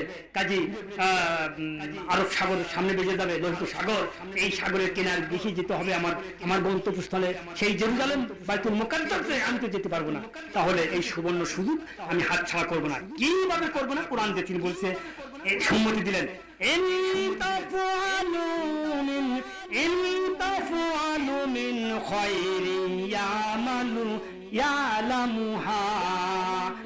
এবার বুড়ি কোরআন দিয়ে জবাব দিচ্ছেন, কেউ যদি উপকার করে এটা তার জন্য কল্যাণকর কাজ। অর্থাৎ সে যদি কাউকে উপকার করে আল্লাহ পাক কিয়ামতের দিন তার উপকার করবে, এটা বুঝাইলেন। বুড়ি তখন কি করলেন? তখন মুহাদ্দিস সাহেব তখন সে যখন সম্মতি দিল, তখন মুহাদ্দিস সাহেব উটটা শোয়া দিলেন। মা, আপনি এটা উঠে বসুন। এবার মহিলাটি উঠে উঠতেছে, মহিলাটি উপরে উঠতেছে। এবার মহিলাটি একটু বাম দিকে তাকিয়ে দেখে মুহাদ্দিস সাহেব তার দিকে তাকিয়ে আছে। বুড়ি তখন কুরআনুল কারীমের একটি আয়াত দিয়া তাকে সতর্ক করে দিলেন, ও মুহাদ্দিস সাহেব, আমি মেয়ে মানুষ, আমি উঠতেছি, আমি তো বেসতর্ক হতে পারি, আমার কাপড়টা উপরে উঠতে পারে। আমার দিকে আপনি তাকিয়ে আছেন, আল্লাহর আইনকে ভায়োলেট করছেন, আল্লাহর হুকুমকে আপনার জানা নাই। আল্লাহ কোরআনে বলেন, কুল্লিল মুমিনিনা ইয়াগুদ্দুহুম ওয়া ইয়াহফাযু ফুরুজাহুম, কুল্লিল মুমিনিনা ইয়াগুদ্দুহুম ওয়া আবসারিহিম। ও মুমিন পুরুষেরা, কুল্লিল মুমিনিনা ইয়াগুদ্দু মিন আবসারিহিম, তোমাদের চক্ষুকে নিম্নগামী করে রাখো পর নারী থেকে, খবরদার পরের নারীর দিকে তাকাবি না। হযরত আলী বলছেন, আলী শোনো, তুমি যদি হঠাৎ করে কোনো মেয়েকে একবার দেখো, এটা তোমার জন্য। দ্বিতীয়বার যখন তাকাবা, এটা হবে শয়তানের চোখ, এই চোখ জাহান্নামে জ্বলবে। বলে নাউজুবিল্লাহ। খবরদার, একবার একটা বেগুনা নারীর দিকে তাকানা, দ্বিতীয়বার তাকানোর সাহস তুমি করবা না। যদি করো, তোমার চোখ সহ গোটা শরীর জাহান্নামের মধ্যে ডুবে যাবে। বলে নাউজুবিল্লাহ। মুহাদ্দিস সাহেব তখন যখন বুঝতে পারলেন, তখন তিনি বললেন, মুহাদ্দিস সাহেব এবার প্রশ্ন করলেন যে মা, আপনার কি কোনো সন্তান সন্ততি? এবার উটটা বসে দিলেন। মুহাদ্দিস সাহেব উঠে বসে দূরে দূরে সাগরের কিনারে বসে একবারে রওনা দিচ্ছেন। এবার মুহাদ্দিস সাহেব উটের লাগাম ধরে নিয়ে যাচ্ছেন আর বলছে, মা, আপনার কি কোনো সন্তান সন্ততি আছে? এই কথা প্রশ্ন করলেন। তখন ওই মহিলাটি তখন কোরআন কারীমের আরেকটা আয়াত দিয়ে দেখেন কি জবাব দেয়। মহিলাটি বললেন, আল মালু ওয়াল বানু জিনাতুল হায়াতুদ দুনিয়া। ধন সম্পদ এগুলা দুনিয়ার শোভা। ধন সম্পদ ছাড়া মানুষ বাঁচতে পারে না। কাজী আল্লাহ পাক আমার এর থেকে বঞ্চিত করেন নাই।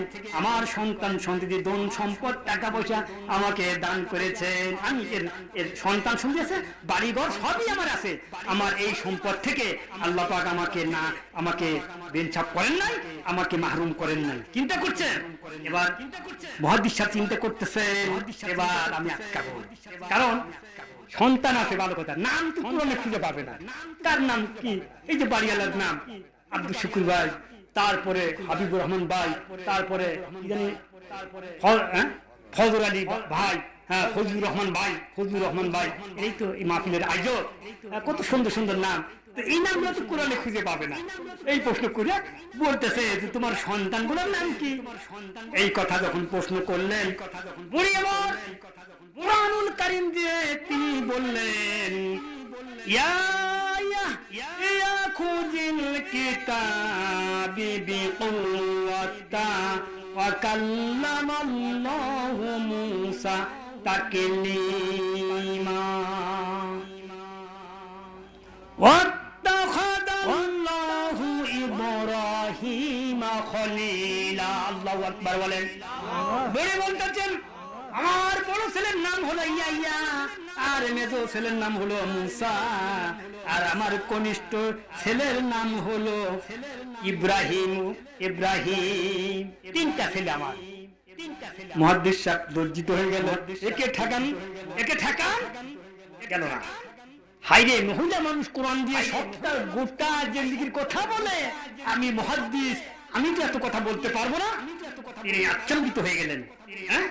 এবার মুহাদ্দিস সাহেব বলতেছেন, মা, ও মা, প্রত্যেকটা কথার জবাব আপনি কোরআন দিয়ে দেন, একটা কথাও আপনি মাতৃভাষা বলেন না। এভাবে আপনি কথা বলতে বলেন। এবার টেনে টেনে যখন নিয়ে গেলেন, নিয়ে যাওয়ার পর এবার এই মহিলাটা যখন বাড়ির কাছে চলে গেলেন, সন্তানরা যখন কাছে চলে আসলো, এবার বুড়িমা কিছু টাকা বাইর করলেন। বাইর করে কোরআন দিয়ে বলতেছেন, ও আমার সন্তান কলিজার টুকরারা, এই যে নাও টাকা। কি টাকা দেখেন, কোরআন দিয়ে বলতেছেন, ফাবাসাউ আহাদাকুম বিওয়ারাকাতিন হাযিহি ইলাল মাদিনাতু উলু মাদিনা। ও আমার সন্তানেরা, এই ধরো টাকা নিয়ে যাও, মেহমানকে আপ্যায়ন করতে হবে, খাবার নিয়ে আসো, গোস্ত নিয়ে আসো, এরপরে খাবারের জন্য তরু তরকারি নিয়ে আসো, চিনি নিয়ে আসো, আর দুধ নিয়ে আসো, কিছু ভালো করে খানা। 200-250 কিলোমিটার ফাঁকে থেকে আমাকে নিয়ে আসছে, ফাঁকে পরিশ্রম করতে, অবশ্যই তাকে কানা বিনা দিতে হবে। এবার মুহাদ্দিস সাহেব একটু ফাঁকে লজ্জিত দাঁড়িয়েছে। এই ছেলে পিলেরা বাজারে চলে গেলেন, কিছু খাবার নিয়ে চলে আসলেন। এই খাবার রেডি করে মেহমানকে বলতেছে, উলু ওয়াশরাবু হালিমা বিমা আসলামতুম আয়ামুল্লাহ খলাইয়া। মেহমান, আপনি আমার জন্য যে কষ্টটা করলেন, যে স্যাক্রিফাইস করলেন, উপকার করলেন, তার বিনিময়ে এই যে কিছু খাবার এসছে, আপনি দয়া করে একটু খাবার গ্রহণ করুন, এই খাবার নিন।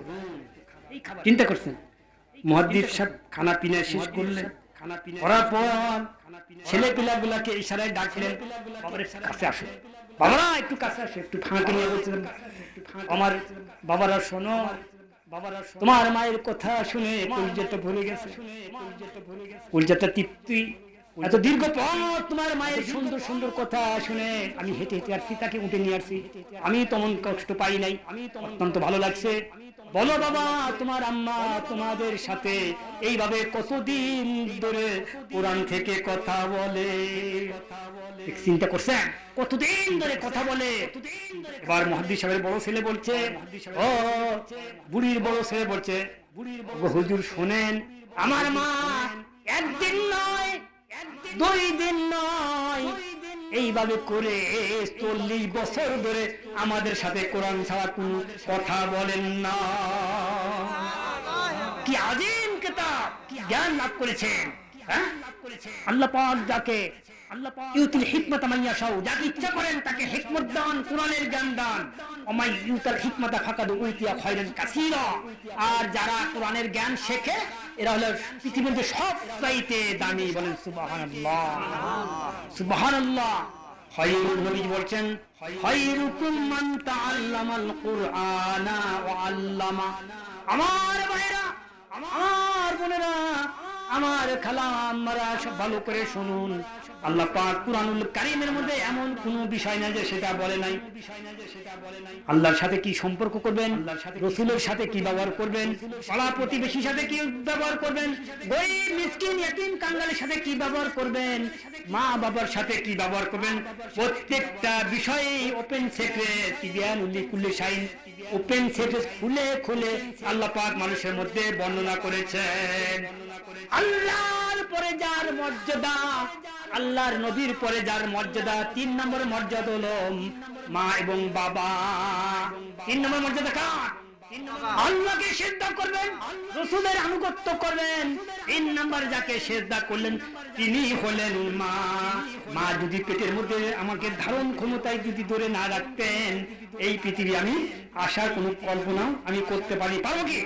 আমি পৃথিবী আসতে পারতাম না।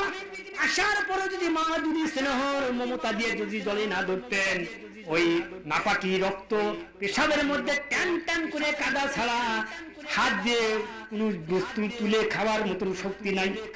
ওই পায়খানার মধ্যে থাকতাম, ওই আবর্জনার মধ্যে থাকতাম। পিঁপড়া যদি আপনাকে, লাল পিঁপড়া যদি আক্রমণ করতো আপনাকে, আপনি হাত দিয়া ওই পিঁপড়া সহাইতে পারতেন না। ওই মা যদি আপনাকে লালন পালন না করতেন, সেই মা কবরে চলে যায়। মা বাবা যখন কবরে চলে যায়, এরপরও তাদের হক আছে। এক সাহাবী মা মারা গেছে, কানতে কানতে এসে বলছি, ইয়া রাসূলুল্লাহ, আমার মা আমার শৈশবে লালন পালন থেকে বড় করে বড় করলো, আমরা কামাই পথ ধরলাম, মাকে খিদমত করতে পারি নাই মাবুদ। ও না মাবুদের নবী, ও আল্লাহর নবী, আমরা তো মায়ের হক কিছু আদায় করতে পারি নাই। আপনি হজ করেছেন, মা শরীরের চামড়া দিয়ে যদি মা বাবার জন্য একটা স্যান্ডেল জুতা বানিয়ে দেওয়া যায়, মা বাবার দুধের ঋণ শোধ হবে না। ডেলিভারির বেদনা, এই কষ্ট, এই হক তুমি আদায় করতে পারবে না। সেই মা আমার মারা গেছে, আমার কি করণীয়? আমার মারা গেছে, আল্লাহ রাসূল বলছেন, চাবি রে, কাঁদিস না, তোর মা কবরে চলে গেছে, বৃদ্ধ পিতা কবরে চলে গেছে। 3টা আমল করবি, 4টা আমল করবি। বেঁচে থাকতে যে নেকি, বেঁচে থাকা অবস্থায় খেদমত করে যে নেকি অর্জন করেছি, মৃত্যুর পরে এই আমলটা কর, বিনে হিসাবে তোর মায়ের আঁচল ধরে জান্নাতে থাকতে পারে, পাশাপাশি থাকবে। আমলটা কি? নবী বলছেন, যদি কারো মা এবং বাবা মারা যায়, 1 নম্বর কাজ হলো মায়ের জন্য এই দোয়া খায়ের করা, তাফসীর মাহফিল করবি, আর তার কাছে দোয়া করবি, তার জন্য মাগফিরাতের দোয়া করবি, মাগফিরাতের জন্য দোয়া করবি। 2 নম্বর হলো মা বাবার জন্য আলেম ওলামা ফকির মিসকিন মাদ্রাসা কবরস্থান, এখানে মুক্ত হস্ত দান করবি। এটা যদি করতে পারোস, তোর মা জীবে থাকা অবস্থায় যদি খেদমত করতি, ঘাটতিটুকু পূরণ হয়ে যাবে। 3 নম্বর কাজ হলো, শুনবেন, তিন নম্বর কাম হলো মায়ের বান্ধবী থাকে না, মায়ের বোন থাকে আর বান্ধবী থাকে, তাদের সাথে ভালো ভালো ব্যবহার করবি। মায়ের বোনের বাড়িতে মিষ্টি নিয়ে যাবি, তাকে একটা কাপড় কিনে দিবি। তারপরে মা যাদের সাথে বান্ধবী, স্কুল কলেজ জীবনে যাদের সাথে মিলমিশে চলছে, তাদের সাথে ভালো ব্যবহার করবি। ওরকম পিতা এবং মাতা উভয়। এরপরে আরেকটা কাজ হলো মায়ের জন্য প্রাণ খুলে আল্লাহর কাছে কেঁদে কেঁদে মায়ের জন্য জান্নাত কামনা করবি। এই চারটা কাজ যদি করে থাকো, তোর মা কোনোদিন কবর থেকে তোকে বদ্ধ করবে না, তোকে আসামির কাঠ গড়ে দাঁড় করবে না। মা সুপারিশ করে আল্লাহর কাছ থেকে তোকে রিলিজ নিয়ে তোকে জান্নাতে একসাথে থাকবে। বলেন সুবহানাল্লাহ। সেই মা বাবার কথা কোরআনে এসেছে, ওয়াকাদা রাব্বুকা আল্লা তা'বুদু ইল্লা ইয়াহু ওয়া বিল ওয়ালিদাইনি ইহসানা। বলেন আল্লাহু আকবার। ইম্মা ইয়াবলুগান্না ইনদাকাল কিবারা আহাদুহুমা আও কিলাহুমা আলা তাকুল লাহুমা উফিন ওয়ালা তানহারহুমা وقل لهما قولا كريما। আল্লাহু আকবার বলেন। আল্লাহ বলেন ওয়াকাদা রাব্বুকা, এক আল্লাহর দাসত্ব করো, এক আল্লাহর গোলামি করো, আর পিতা মাতার সাথে সৎ ব্যবহার করো। তাহলে আল্লাহর হকের পরে যে হক সেটা হলো পিতা মাতার খেদমত কর বান্দা, জান্নাত পেয়ে যাবি, জীবনে অভাব হবে না। পিতা মাতার কদম বুঝি করবি, জীবনে তোর কোনো কষ্ট দিবে না, কোনো মুসিবতে অ্যাক্সিডেন্ট করে তুই মারা যাবি না, তোর সংসার পুড়ে যাবে না। এবার আল্লাহ পাক দ্বিতীয় লাইনে বলেন, কেন পিতা মাতার খেদমত করি, মায়ের খেদমত কেন বলবেন? আল্লাহ রাসূল বলছেন, আল্লাহ রাসূলের কাছে সাহাবী বলছেন, ইয়া রাসূলুল্লাহ, খেদমত করব কার? নবীজি বলেন, তোর মায়ের। খেদমত করবো কার? তোর মায়ের। খেদমত করবো কার? তোর মায়ের। খেদমত করবো কার? তোর পিতার। মা খেদমত করি, মায়ের খেদমত কর, মায়ের খেদমত কর। 3 নাম্বার বলছেন তোর বাবার খেদমত কর। মায়ের হক 3 গুণ কেন বললেন কোরআন এখানে বলবেন? কেন মায়ের কথা 3 বার বললেন? মা যে কষ্ট করছে, সে কষ্ট বাবা করে। ডেলিভারির সময় মায়ের কি কষ্ট, রে কোরআন আসছে। যদি টাইম পাই বলতো, শুনতে রাজি আছেন তো? শুনবেন তো? কোরআন শুনে কি ভালো লাগে? আমি কেচ্ছার জন্য যাই নাই। আমি যদি কেচ্ছা বলি আর এদের মধ্যে ভুল হওয়ার সময় মান কলা বি সদাকা, আল্লাহ বলছেন, আল্লাহ রসুল কোরআনতে কথা বলে, সত্য কথা বলে। মিথ্যা কথা যদি আমি বলি, যে প্রথমে আজ শুনতে বলছি, আমার রসুল যদি বানা কথা বলতেন, আমি তার কণ্ঠনালী কেটে ফেলতাম। আল্লাহ রসুলকে হুঁশিয়ার করছে, আমাকে আল্লাহ বাদ রেখেছে। আমি যদি কোরআনের ছাড়া বানা কথা বলি, আমার কণ্ঠকে আল্লাহ কাটবেন না? আমি আল্লাহর কসম কোরআনের বাইরে একটা কথাও বলতে আমি রাজি না। আপনি শুনবেন কি না শুনবেন এটা আপনার ব্যাপার, তবে আমি কোরআন থেকেই কথা বলবো ইনশাআল্লাহ। এবার বলছেন আল্লাহ পাক বললেন, কেন পিতামাতার খেদমত করবি? ইম্মা ইয়াবলুগান্না ইনদাকাল কিবারা আহাদুহুমা আও কিলাহুমা ফালা তাকুল লাহুমা উফিন ওয়ালা তানহারহুমা ওয়াকুল লাহুমা কাওলান কারীমা। আল্লাহু আকবার বলেন।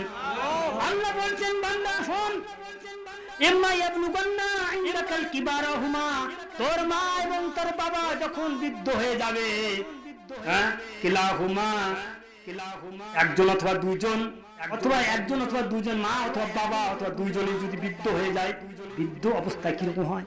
সন্তান যখন একবারে ছোট, বাপ আদর করে খাওয়ায়, এটা খাবো না ওটা খাবো না। এক সময় সন্তান কয় যে বাবা তো খাইতে দেবো না, বাপ হাইসা উড়া দেয়, কয় কি বেটা, মা তো খাইতে দেবো না। কিন্তু কোন পিতা যদি বলে বেটা তোরে খাইতে দেবো না, ওই বেটার কি কোন উপায় আছে? ফল কয় মা মেনে নেয়, যদি বাপই কয় তো খাইতে দেবো না, তাহলে কিন্তু তার উপায় থাকে না, আছে না এরকম বেয়াদি সলপান? এই আল্লাহ বলছেন, বাবা মা যখন বৃদ্ধ হয়ে যায়, হাঁটতে পারে না, অনেক কিছু খাইতে চাই, খাইতে পারো না, বাবা এই ফলটা নিয়ে আসো, এইটা নিয়ে আসো, ওটা নিয়ে আসো, কিন্তু খাইতে চায় না। তখন ছেলে পেলে যদি ওই পিতামাতা একটু তাদের সাথে একটু এরকম যখন আচরণ করবে, সলপান অসহ্য হয়ে যায়, খালি জ্ঞানের করে না, বলে দেখবেন বাপ অসুস্থ শুয়ে আছে, মা অসুস্থ, আপনি চলে গেলেন দরবারে, বেদনা নিয়ে গেলেন, এক বেদনা নিয়ে খালি, এরপরে আঙ্গুর নিয়ে গেলেন, তারপরে আপেল নিয়ে গেলেন, কমলা বেদনা নিয়ে গেলেন, মালটা নিয়ে গেলেন, ভালো ভালো ফল চমচম নিয়ে গেলেন, যা দেখেন যে দুই দরবারে পীরের দরবারে নিয়ে গেছেন, আপনি আর কিনছেন ওর সাথে দামি দামি ফল তার কাছে। আরে দেখো তুই যে তোর মা বাপ বিছানা কিছুই খাওয়ালি না, কাঁদতেছে, তোর মার কাছে তো একজনও মনে হলো কিছু নিয়ে আসে না, আর তুই যার কাছে নিয়ে আসি তার তো অহরহ তোর খাদ্য তার টেবিলে সাজানো, ও তোর খাদ্য দিকে তাকাবি না। আল্লাহ জন্য বলছেন ছেলে পেলে তোরা যখন ছোট ছিলি তোর মা বাবা তোকে লালন পালন করছে, এবার তার বৃদ্ধ হয়ে গেছে, অসুস্থ, মৃত্যুর সাথে কাটতেছে, তোর মায়ের মুখে অমৌসুমি মৌসুমি ফল, এই বেদনা ফল যে একটা ছিলে ওই রসগুলা চিপেছে মুখে দর, আল্লাহ আরো খুশি হয়ে যাবে, তোর জান্নাত কপালে নতি হয়ে যাবে, তোর কোন রকমের বালা মুসিবত আল্লাহ থুবে না। তিনজনের দোয়া কবুল হয়, মুস্তাফিজুর দোয়া, এক নম্বর হলো মাজলুমের দোয়া। মাজলুম অত্যাচারিত ব্যক্তি যদি কোনো মানুষের জন্য দোয়া করে, এই দোয়া আল্লাহ ফেরত দেয় না। কোন মুসাফির অনেক দূরে বাড়ি, 100 কিলোমিটার ফাঁকে থেকে এসছে, তার পয়সা ফুরে গেছে, কিছু দান করলেন, এই ব্যক্তি যদি দোয়া করে দোয়া মঞ্জুর হয়ে যাবে। আর 3 নম্বর হলো মা বাপ যদি সন্তানের জন্য প্রাণ খুলে দোয়া করে, আল্লাহর কাছে কোনো হিজাব থাকে না, সরাসরি আল্লাহর অস্তিত্বের দোয়া টাচ লেগে যায়। তাই বলছেন যে বাবারে ইম্মা ইয়াবলুগান্না ইনদাকাল কিবারাহুমা, পিতা মাতা একজন অথবা দুজন, আও কিলাহুমা ফালা তাকুল্লাহুমা উফিন, তোর পিতা মাতা একটু একটু বসেন বসেন, কোরআনের সাথে বেদবি করবেন না, বসেন তাড়াতাড়ি বসেন, একজন অথবা দুজন বেঁচে থাকে বৃদ্ধ অবস্থায়, একটু তাদের দ্বারা তোদের একটু মনে কষ্ট লাগতে পারে, কোনো কোনো পেশাব পায়খানা করে পরিষ্কার করতে হয়, কোনো কোনো তাতে লেখাগুলো গরম করে দিতে হয়, উজুর পানি দিতে হয়, গরম পানি। এইটা যদি তোরা মন খারাপ করিস না, তোর পিতা মাতা এই আচরণ চলে, এমন আচরণ যদি তোর মুখ দিয়ে বের না হয়, এমনকি শব্দ উফিন ওলা তানহারুহুমা, খবরদার শব্দ তুই করতে পারবি না, এবং ওলা তানহারুহুমা, খবরদার তোর বৃদ্ধ পিতা মাতাকে ধমক দিতে পারবি না। অসুস্থ মেনে নি, কারণ তুই তো নাবালেক ছিলি, শিশু ছিলি, তোর পিতা মাতা তুই কাঁদছর, এই যে অসুস্থ, ঠান্ডা জ্বর, সর্দি কাশি, বাঁচি কি মরে, দুধ খায় না, মা তখন কাঁদে, হারে সন্তান স্তন পান করতেছে না, হয়তো বাঁচবে না। গভীর মানুষ দরজাকে ঘুমে যায়, আপনি ওই অসুস্থ সন্তানের বাড়ির ঘরের পাশে দাঁড়িয়ে দেখেন মা ফেল ফেল করে কাঁদে, বাবাও কাঁদে, আয় আল্লাহ আমার জীবনের বিনিময় হলে আমার এই কলিজার টুকরো সন্তানকে তুমি হায়াত দাও। বলে বাপ মা বলে, আরে কি পাষণ্ড ছেলে পেলে কতগুলো হয়, মানুষ তারা ধমক দেয়। আল্লাহ বলছেন ফালা তাকুল্লাহুমা উফিন ওয়ালা তানহারহুমা, খবরদার বৃদ্ধ পিতা মাতাকে ধমক দিবি না। ওয়াকুল্লাহুমা কাওলান কারিমা, সুন্দর সুন্দর হাসি খুশির ভাবে তার সাথে কথা বলো। কোন সন্তান যদি মায়ের দিকে হাসি মুখে তাকায়, বাবার দিকে হাসি মুখে তাকায়, এই 4 লক্ষ টাকা খরচ করে হজ করে জেনে কি হবে, মা বাপের মুখের দিকে তাকালে ওই পরিমাণ সব আল্লাহ পাক দিয়ে দেবেন। বলেন সুবহানাল্লাহ। আল্লাহ পাক বলছেন ফালা তাকুল্লাহু উফিন, তারপর বলেন কারিমা আফরিজলাহুমা জানাহাজ যুল্লি মিনার রাহমাতি ওয়াকুর রাব্বিরহামহুমা কামা রাব্বায়ানি সগীরা। আর বৃদ্ধ পিতামাতা অথবা তোর মরহুম পিতামাতার জন্য দোয়া করে, আল্লাহ আমার শৈশবে, আমার ছোটবেলা, আমার সন্তান, আমার পিতামাতা আমাকে যেভাবে লালন পালন করেছিল, কোলে আমার দাবদ্ধ করেছিল, আল্লাহ আমার পিতামাতা এখন অসুস্থ অসহায় অথবা কবরে গেলে, তাদের প্রতি তোমার খাস রহম নাযিল করো, তাদেরকে জান্নাত দাও, তাদেরকে মাফ করে দাও। এইরকম দোয়া যখন করবে আল্লাহ পাক আরো শিখা দেন, আল্লাহ পাক শিখা দেন। এরপরে আল্লাহ তাআলা বলেন, আল্লাহ তাআলা নসিহত করেন, কি নসিহত করেন শুনুন। আল্লাহ পাক বলেন ওয়াসাইনাল ইনসানা বিওয়ালিদাইনি হুসনা। একই কথা কুরআনুল কারীমের মধ্যে বারবার বিভিন্ন পয়েন্ট থেকে আল্লাহ পাক বর্ণনা করেছেন। সূরা আনকাবুতে বলছেন, সূরা লোকমানে বলছেন, সূরা বনী ইসরাঈলে বলছেন, সূরা হাক্কার মধ্যে বলছেন, বিভিন্ন সূরার মধ্যে একই কথা একই আঙ্গিনে। দেখেন না, একটা বিষয় যখন যে অ্যাডভার্টাইজ করে, দেখেন না একই কথা একবার বলতে হয়, বারবার বলে। এই যে মেরিল সাবান, লাখ সাবান বা এই কসমেটিক বারবার অ্যাডভার্টাইজ করে না, টিভিতে দেখেন না খবরে? কিন্তু আল্লাহ পাক এরকম অ্যাডভার্টাইজ করতে যাতে মানুষের অন্তরের মধ্যে আল্লাহর কথা, মা বাবার হকগুলো যেন বদ্ধমূল হয়ে যায়, পরে যেন কোনো কোনে ভুল পথেও যেন মা বাবার যেন তাদের সাথে অসম্মানী না করে। বইয়ের যুক্তি শুনে বা অমকের যুক্তি শুনে মা বাবার সাথে খারাপ ব্যবহার করবি না, কপাল গলে যাবে। মা বাপ যদি রাজি থাকে, এই লৌহ কলম তোর প্রতি রাজি হবে। লৌহ কলমের যত প্রাণী আছে তোর জন্য খুলে দোয়া করবে, তোর জান্নাত নসিব হয়ে যায়, দুনিয়া তো কল্যাণ, মৃত্যুর বড় শান্তি। আল্লাহ বলে ওয়াসাইনাল ইনসানা বিওয়ালিদাইহি হুসনা, মানুষকে এই আদেশ দিচ্ছি যে খবরদার তোর মা বাপের সাথে খারাপ আচরণ করে ভালো ব্যবহার কর। কেন করবি? ভালো ব্যবহার কর। মা বাবা যদি তোকে যদি এই কথা বলে, বাবা তুই নামাজ পড়িস না, আল্লাহর সেজদা না করে ওই লাত উজ্জা অবলের পূজা কর, এই ক্ষেত্রে মা বাবার কথা মানা যাবে না। আর সকল ক্ষেত্রে সকল ক্ষেত্রে আল্লাহর কথা তোরা মেনে চল, কারণ আমার কাছেই তোদের ধরা দিতে হবে। এরপর হযরত লোকমান হাকিম, তিনি নবী ছিলেন না, তিনি ছিলেন একটা আধ্যাত্মিক জগতের একটা আল্লাহর ওলি। বলেন সুবহানাল্লাহ। লোকমান হাকিম মানে অভিজ্ঞ ডাক্তার, মেডিসিন ডাক্তার। তিনি গাছ গাছা দিয়ে ওষুধ বানিয়ে মানুষের জীবনকে তিনি কি করছেন? সজীব করেছেন, রোগ মুক্তি করেছেন, সারা জীবন মানুষের খেদমত করে গেছেন। এমন একটা ব্যক্তিত্ব, নবী না, রাসূল না, কিন্তু তার কথা কোরআনের মধ্যে কেন আসলো? এই লোকমান হাকিমের তার সন্তানদেরকে, কলিজার টুকরা সন্তান, ছোট বড় সন্তানকে কাছে বসায়া তিনি উপদেশ দিচ্ছেন। কি উপদেশ দিচ্ছেন? উপদেশগুলো আল্লাহর কাছে এতই মজা লাগছে। কুরআনুল কারীমের কথাগুলো কোট করলেন, আর কিয়ামত পর্যন্ত মানুষ এই লোকমান হাকিমের উপদেশ দ্বারা হেদায়েতের পথ খুঁজে পাবে। বলেন সুবহানাল্লাহ। লোকমান হাকিম কি বলতেছেন? লোকমান হাকিম কি বলতেছেন? ইয়া বুনাইয়া আকিমুস সালাত ওয়া আমারু বিল মারুফ। আমার কলিজার টুকরা, এখানে ইয়া বুনাইয়া কেন বললেন? ইয়া ইবনি তো আমার ছেলে, তিনি ইয়া বুনাইয়া কেন বললেন? কি আদরের ডাক! সন্তানদেরকে বলতে ইয়া বুনাইয়া, তিনি বলতে ইয়া ইবনি, আমার বেটা শোনো, তা না বলে ইয়া বুনাইয়া। আল্লাহ পাক বলছেন ছেলে পেলের সাথে ভালোভাবে কথা বলো, মা, তাহলে ওরা ভালো কথা শুনবে, ভালো কথা বুঝবে। ছেলে একটা খারাপ হয়ে গেছে, মদ খায়, বদামি করে, মানুষ খালি রিপোর্ট দেয়। এখন যদি কাজ করছে, ওরে গিয়ে যাবে না? খারাপ সলপানেকে যদি আপনি দেখে বলেন ও আমার কলিজার টুকরা, ও আমার কলিজার টুকরা, বসো বসো, কিছু উপদেশ শুনবে না? যত কুখ্যাত ছেলে হোক, বাবার মা কিভাবে ছেলেদের সাথে কথা বলবেন আমার আল্লাহ পাক কোরআনে রেকর্ড করছেন। কোরআনের কথা যদি ভালো না লাগে তাহলে অবলের কাছে চলে যান, লাত উজ্জার কাছে চলে যান, জাহান্নামে পৌঁছে যান। কোরআনের কথা শোনেন, বুঝের কথা আছে এর ভিতরে। কি কথা বললেন? ইয়া বুনাইয়া, ইয়া আদর দাও আমার কলিজার টুকরা। এক সময় একজনের ছেলে মেট্রিক পরীক্ষা দিয়ে গেছে, ফেল গেছে, পাশের বন্ধুরা পাস করছে। বাবা ছেলের সাথে কথা বলে না, মাও কথা বলে না। 3-4 দিন যায়, খাবারও করে না, ছেলে খালি কান দিয়ে আর কি করে, রেজাল্ট খারাপ হলো, বাবাও কথা বলে না, মাও কথা বলে না, কি করে? এমন সৌম্য এক বন্ধু ছিল, দোস্ত কি হয়েছিল?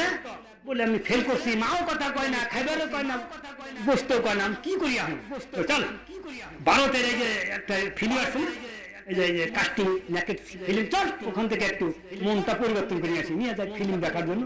কাস্টিং ছবি টবি দেখে, সেখানে একজনের বউ একজন নিয়ে চলে যায়, বাবা একটু ঘুষি মারে, মুড়ির দিকে ঘুষি মারে, এরকম আছে না সিনেমায়? ওইখানে দেখার পর এই ছেলেটা যতটুকু ভালো হইতো, এবার এসে বাপের সাথে আরো খারাপ। বাপ কথা বলে না, বাপের মারে এক মুটকি, মায়ের মারে লাঠি, দেখছেন? কিন্তু আল্লাহ পাক জানেন যে ছেলে পেলের সাথে কি ব্যবহার করলে ছেলে পেলে ভালো হবে। ভালো করার কারিগর হলে মা বাবা। মা বাবার থেকে যা শিখবে, ওই মা বাবা যদি নামাজি হয়, ছোট্ট ছেলেরা নামাজি হয়, যুদ্ধ মরা যাবে তাও নামাজ ছাড়বে না। আর মা বাবা যদি নামাজের কাছে না যায়, ও সন্তান নামাজে আসবে না। তাই বলি ইয়া দুনাইয়া, আমার কলিজার টুকরা, আমার নয়নের পুতুলি, আমার কাছে এসো, আকিমিস সালাত, হ্যাঁ বাবা, নামাজ নামাজ ছেড়ে না, নামাজ পড়ো, নামাজ কায়েম করো, আমারু বিল মারুফ, সৎ কাজের আদেশ দাও, আনিল মুনকার, আর অসৎ কাজের নিষেধ করো। অসবিরু আলা মা আসাবাকা, সাংসারিক জীবনে বিপদ মুসিবত আসতেই পারে, এই বিপদ থেকে তুমি পালানোর চেষ্টা করো না, বিপদকে ধৈর্যের সাথে মোকাবেলা করে থাকো। ইন্নাকা যালিকা মিন আজমিল উমুর, এইটা যদি করতে পারো তোমার চাইতে সহনশীল বীর পুরুষ আর কেউ হতে পারবে না। এবার তিনি বলেন আরো উপদেন, ইয়া বুনাইয়া লা তুশরিক বিল্লাহ ইন্নাশ শিরকা লা যুলুমুন আযীম। বৎস, খবরদার আল্লাহর সাথে কাউকে শিরক করবে না, শিরক হলো মস্ত বড় গুনাহ, মস্ত বড় জুলুম। আর তুমি যদি তোমার যত আমলের যত সত্যি হয়, এটা যদি সরিষার দানা পরিমাণ হয়, আল্লাহ পাক এই সরিষার দানা পরিমাণ যদি তোমার ভালো আমল থাকে, এই ভালো আমলের কারণে আল্লাহ পাক তোমাকে নাজাত দিবে, জান্নাত। আবার সরিষার পরিমাণ যদি বদ আমল থাকে, এটাও তোমাকে আল্লাহ ধরে ফেলবে। এমনকি তারপরে আল্লাহ পাক বলছেন যে এটা যদি একটা পাথরের কুড়নার মধ্যে থাকে অথবা লুকানো থাকে, যে কোনো জায়গায় থাকে, এটা আল্লাহ পাক বাইর করবেন। এই জন্য আল্লাহ পাক তিনি তার সন্তান বলছেন, ওলা তামশি ফিল আরদি মারাহা, খবরদার বর্ষ আমার কলিজার টুকরা, জমিনে বাড়াবাড়ি করবা না, জমিনে নম্র ভদ্র মুরব্বিদের সম্মান করবা, ছেলেদেরকে স্নেহ করো, ছোটদের স্নেহ করবা, বড়কে আদিম করা। যে ব্যক্তি আলেমকে সম্মান করে না, বড়কে শ্রদ্ধা করে না, ছোটকে স্নেহ করে না, সে আমার উম্মত নয়, আল্লাহ রাসূল বলছেন। এবার মারাহান,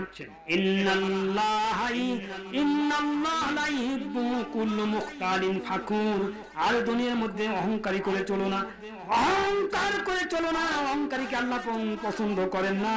অক্সিদে ফি মাশাইকা, আর তুমি কি করো, তোমার নিজ চলনে মধ্যপন্থ অবলম্বন করো, একেবারে আকাশে ছুঁয়ো না, একবারে জমিনে ডেবেও যেও না, মধ্যম পন্থা চলো। প্রত্যেক বস্তুরই মধ্যমটা উত্তম। এরপরে তিনি বলেন মিন সাউতিকা, আর তোমার কণ্ঠস্বরকে তুমি একটু হালকা করো, নিম্ন করো।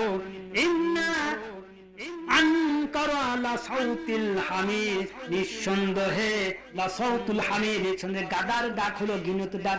গাদার মতো চেঁচাচেঁচি করে ছেলে পেলেকে দমকা দমকা কথা বলো না। ওরাও যদি চেঁচাচেঁচি কথা বলো, অশান্তি আসবে, বিপদ আসবে, একটা বিপর্যয় সৃষ্টি করে সন্তান ছেলে পেলে সন্তান হয়ে যাবে। এই জন্য আল্লাহ বলছেন যে ও লোকমান হাকিম বলছেন, বাবারা তোমরা মানুষের সাথে সুন্দর সুন্দর কথা বলো, নম্র সুন্দর কথা বলো, চিল্লা কথা বলো না।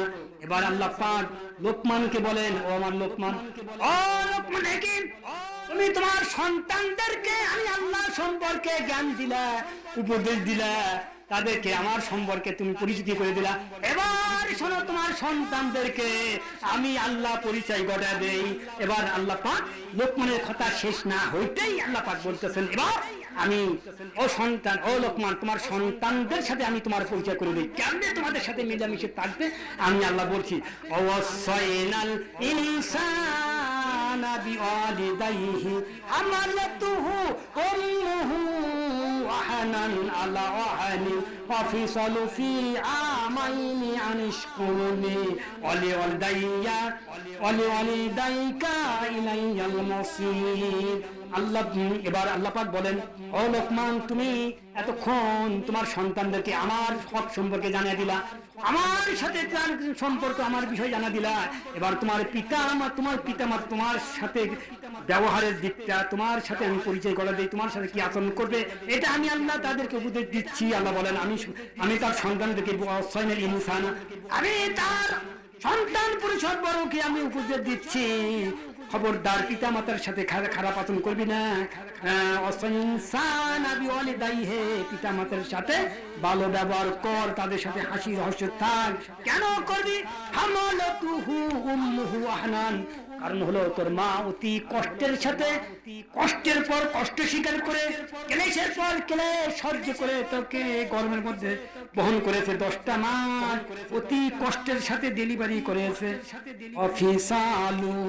আমাইনে পুরা 2টি বছর তোকে দুধ পান করেছে। আনুশকুরুলিল্লাহ, অতএব ও সন্তানেরা তোরা আমার শুকরগুজার কর, ওয়ালিদাইকা, এবং তোর পিতা মাতারও শুকরগুজার কর। কারণ তুই তো ছিলি একটা অন্ধকারের একটা গর্তের ভিতরে, 1.5 ফুট জায়গা, 7টা পোরল দিয়ে একটা ঢাকনার মধ্যে তোকে একটা মেডিসিন পানির মধ্যে তরল পদার্থের মধ্যে আমি আল্লাহ তোকে লালন পালন করেছি, তিলে তিলে তোর খাবারের কোনো বন্দোবস্ত কেউ দুনিয়ার করে না, তোর মুখ আটকানো ছিল, তোর মায়ের নাড়ি আর তোর নাড়ি আকাশ করে দিয়ে মায়ের খাবারের অংশ আমি তোর নাড়ি দিয়া তোর শরীরে আমি সতেজ করেছি, চামড়া গজে দিয়েছি, হাড় দিয়েছি, গোস্ত দিয়েছি, ব্রেন দিয়েছি, মগজ দিয়েছি, তোর রুহুকে আমি সঞ্চার করেছি। খবরদার মা বাবার সাথে বেয়াদবি করবে না, কারণ কি কষ্ট হয় রে, সন্তান যখন বিমুষ্ট হয়, প্রথম ডেলিভারি হতে যাবে মা, প্রথম ডেলিভারি হতে ফেল ফেল করে কাঁদে, তার কান্না দেখে পাশের মা বোনেরা চলে আসে, তার বান্ধবী চলে আসে, বোন রে, ও আমার বান্ধবী, ও আমার বোন, সোনার বোন রে, তুই কাঁদিস কেন? সোনার বোন রে, বলে বোন রে আমি আর বাঁচবো না, আমি প্রথম ডেলিভারি হতে যাবো, পেটের মধ্যে তীব্র যন্ত্রণা শুরু হয়ে গেছে, পেইন শুরু হয়ে গেছে, বাঁচবো না, আমারে মাফ করে দিস, অপারেশন থিয়েটারে নিয়ে যাবে, অর্থসূতিকালয়ে নিয়ে যাবে। এবার মা কি করে, স্বামীকে ইশারায় ডাকে, গোপন কক্ষে নিয়ে বলে, শোনো, এই জানলুর চাবি, এই জানলুর তোমার সেন্দুকের চাবি, টাকা পয়সা ধন সম্পদ আমি তোমাকে দিয়ে দিলাম, আমার কাছে সংরক্ষণের দায়িত্ব দিয়েছিলে, এবার তোমাকে নাও, আর আমার জন্য প্রাণ করে দোয়া করে আর আমাকে মাফ করে দিবে। হয়তো তোমার সাথে দীর্ঘদিন আমি সংসার করেছি, কোনো হক আমি আদায় করতে পারি না, মায়ের জীবন বিপন্ন করে দেয়, আর মনে হয় বাঁচবো না। এই জন্য আল্লাহ বলছেন আহনান উম্মুহু আহনান হামালাতুহু, যে বহন করেছে, ডেলিভারি করতে যাবে, ওয়াহানান আলা ওয়াহানিন, কষ্টের সাথে কষ্ট স্বীকার করে, ক্লেশের পর ক্লেশ, যন্ত্রণাকে দাঁতকে মারির সাথে আটকে নিয়ে তোমাকে ডেলিভারি করেছে, কষ্ট, এই কষ্ট পরে মার জ্ঞান নাই, মা অজ্ঞান, সন্তানটা একদিকে পড়ে আছে, দায় মারে তাকে লালন পালন করে, এবার মায়ের কাছে চোখের কাছে ধরে, মা একটু ফেল করে তাকে, এই সোনামণি কষ্টের সম্পদ, 10টা মাস কষ্ট স্বীকার করার পরে এই সন্তান যখন বিমুষ্ট হয়ে, যখন তার চোখে জানে ধরে, নিমেষের মধ্যে মা তার প্রসব বেদনা নিমেষের মধ্যে ভুলে যায় না, হাসি মুখে সন্তানের মুখে চুমো দেয়, তার সাথে সাথে সব বেদনা ভুলে যায়। খবরদার, এত কষ্টে করে মা তোকে জন্ম দিল, ডেলিভারি করালো, দুধ পান করালো, সেই মাকে কার কথা মতো ভুলে যাস? আল্লাহকে ভয় কর, আল্লাহকে ভয় কর, মা বাপের খেদমত করবি, হাসি মুখে আল্লাহর জান্নাতে যাবি। দুনিয়াতে সম্মান, শুধু সম্মান, ফুল দিয়ে তোকে বরণ করবে সব জাতি। মার সাথে বেদবি করবি, তোর আজকে এই বালা মুসিবত, কালকায় ও মুসিবত তোকে গ্রেফতার করে ফেলবে। সেই মুসিবত থেকে বাঁচার জন্য মা হলো উম্মাতুল শিফা, মা হলো মহা ওষুধের ওষুধ। তোর রোগ মুক্তির জন্য মায়ের দুধ খাবি 6 মাস, দুনিয়ার কোনো মেডিসিন তোর লাগবে না। এর মধ্যে আছে আয়রন, এর মধ্যে আছে মেডিসিন, এর মধ্যে আছে সবকিছু ব্যবস্থা। এই ভিটামিন দুধের মধ্যে আছে। সেই দুধ অনেকে দেখে মা শাল দুধ ফেলে দেয় না, শাল দুধের মধ্যে আছে বাচ্চার কল্যাণ। এই শাল দুধ পান করবেন, ওকে নিউমোনিয়া অ্যাটাক করবে না, ঠান্ডা জ্বর আসবে না, সুস্থ থাকবে। যা হোক, আমি আর কথা বলবো না, যেহেতু আমাদের মেহমান এসছেন, তার কিছু হক আছে, আপনাদের সামনে বলবে। আমি কিছু কথা কোরআন থেকে বলার চেষ্টা করেছি, তারপরে আমি মানুষ, আমি তো মানুষ নাকি বলেন, আমার ভুল হতে পারে। যদি ভুল করে থাকি আল্লাহ মাফ করে দিবেন, আর আপনারা যদি কষ্ট পেয়ে থাকেন এটা মাফ করে দিবেন। আর আমার জন্য প্রাণ করে দোয়া করবেন।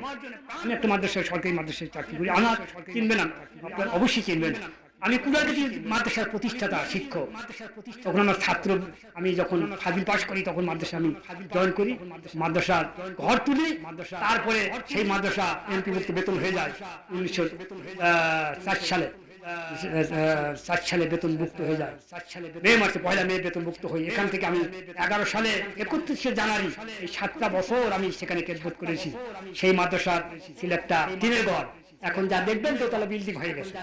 আল্লাহ পাকের ইচ্ছা দিনী প্রতিষ্ঠান কায়েম করেছি।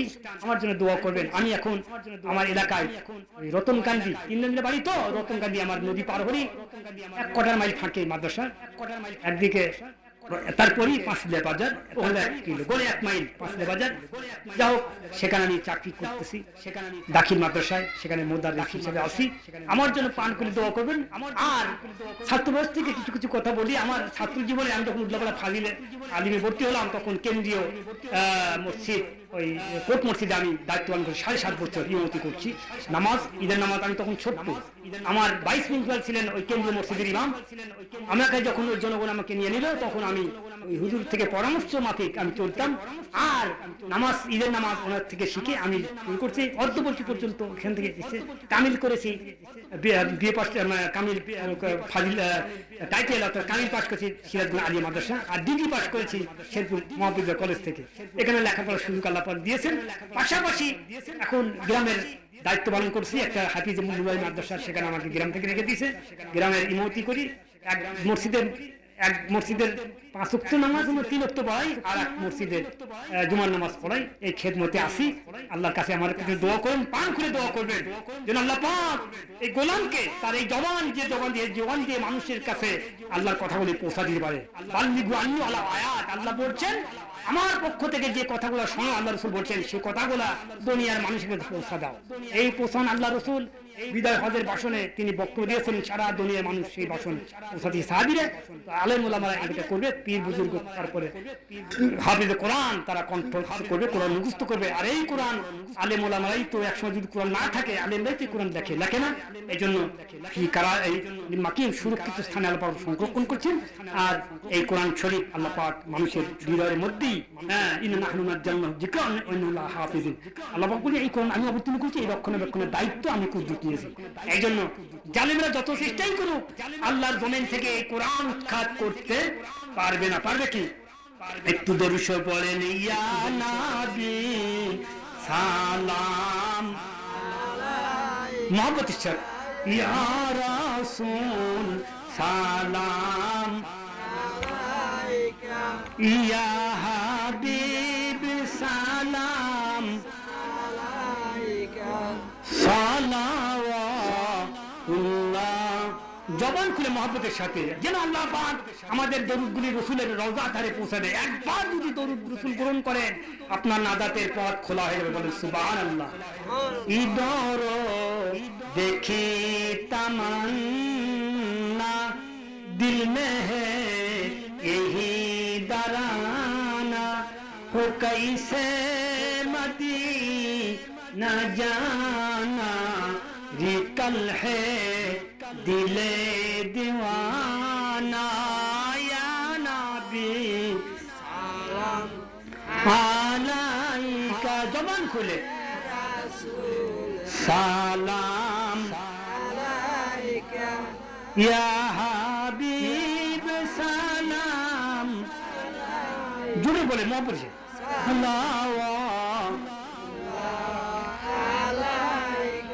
उन्हीं से जीविका बचाइया दुखियारो ये दुख सुनाया सुनला तू मेरा अफसाना रिकल है दिले दीवाना या नबी सलाम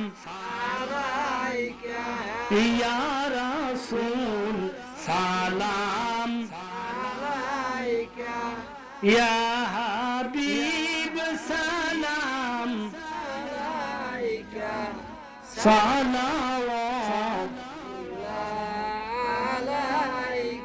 उल्ला जा नारोद कियामत हमसे खाले शफात हमसे भी करम फरमाना रिकल है दिले दीवाना या नबी सलाम आलाइका या रसूल सलाम आलाइका या हबीब सलाम आलाइका सलावाতুল্লাহ আলাইকা। সম্মানিত হাজিরিন, দীর্ঘক্ষণ আপনাদের সামনে কোরআন থেকে আমি কথা বলার চেষ্টা করেছি। ইনশাআল্লাহ আল্লাহর কাছে আমরা এই দোয়াই করব যেন এই কোরআনের আলোচনা থেকে আমরা হেদায়েতের পথ খুঁজে পাই। বলেন সুবহানাল্লাহ। ওয়া আখিরু দাওয়ানা আনিল হামদুলিল্লাহি রাব্বিল আলামিন। আসসালামু আলাইকুম ওয়া রাহমাতুল্লাহি তাআলা ওয়া বারাকাতুহু। সালামের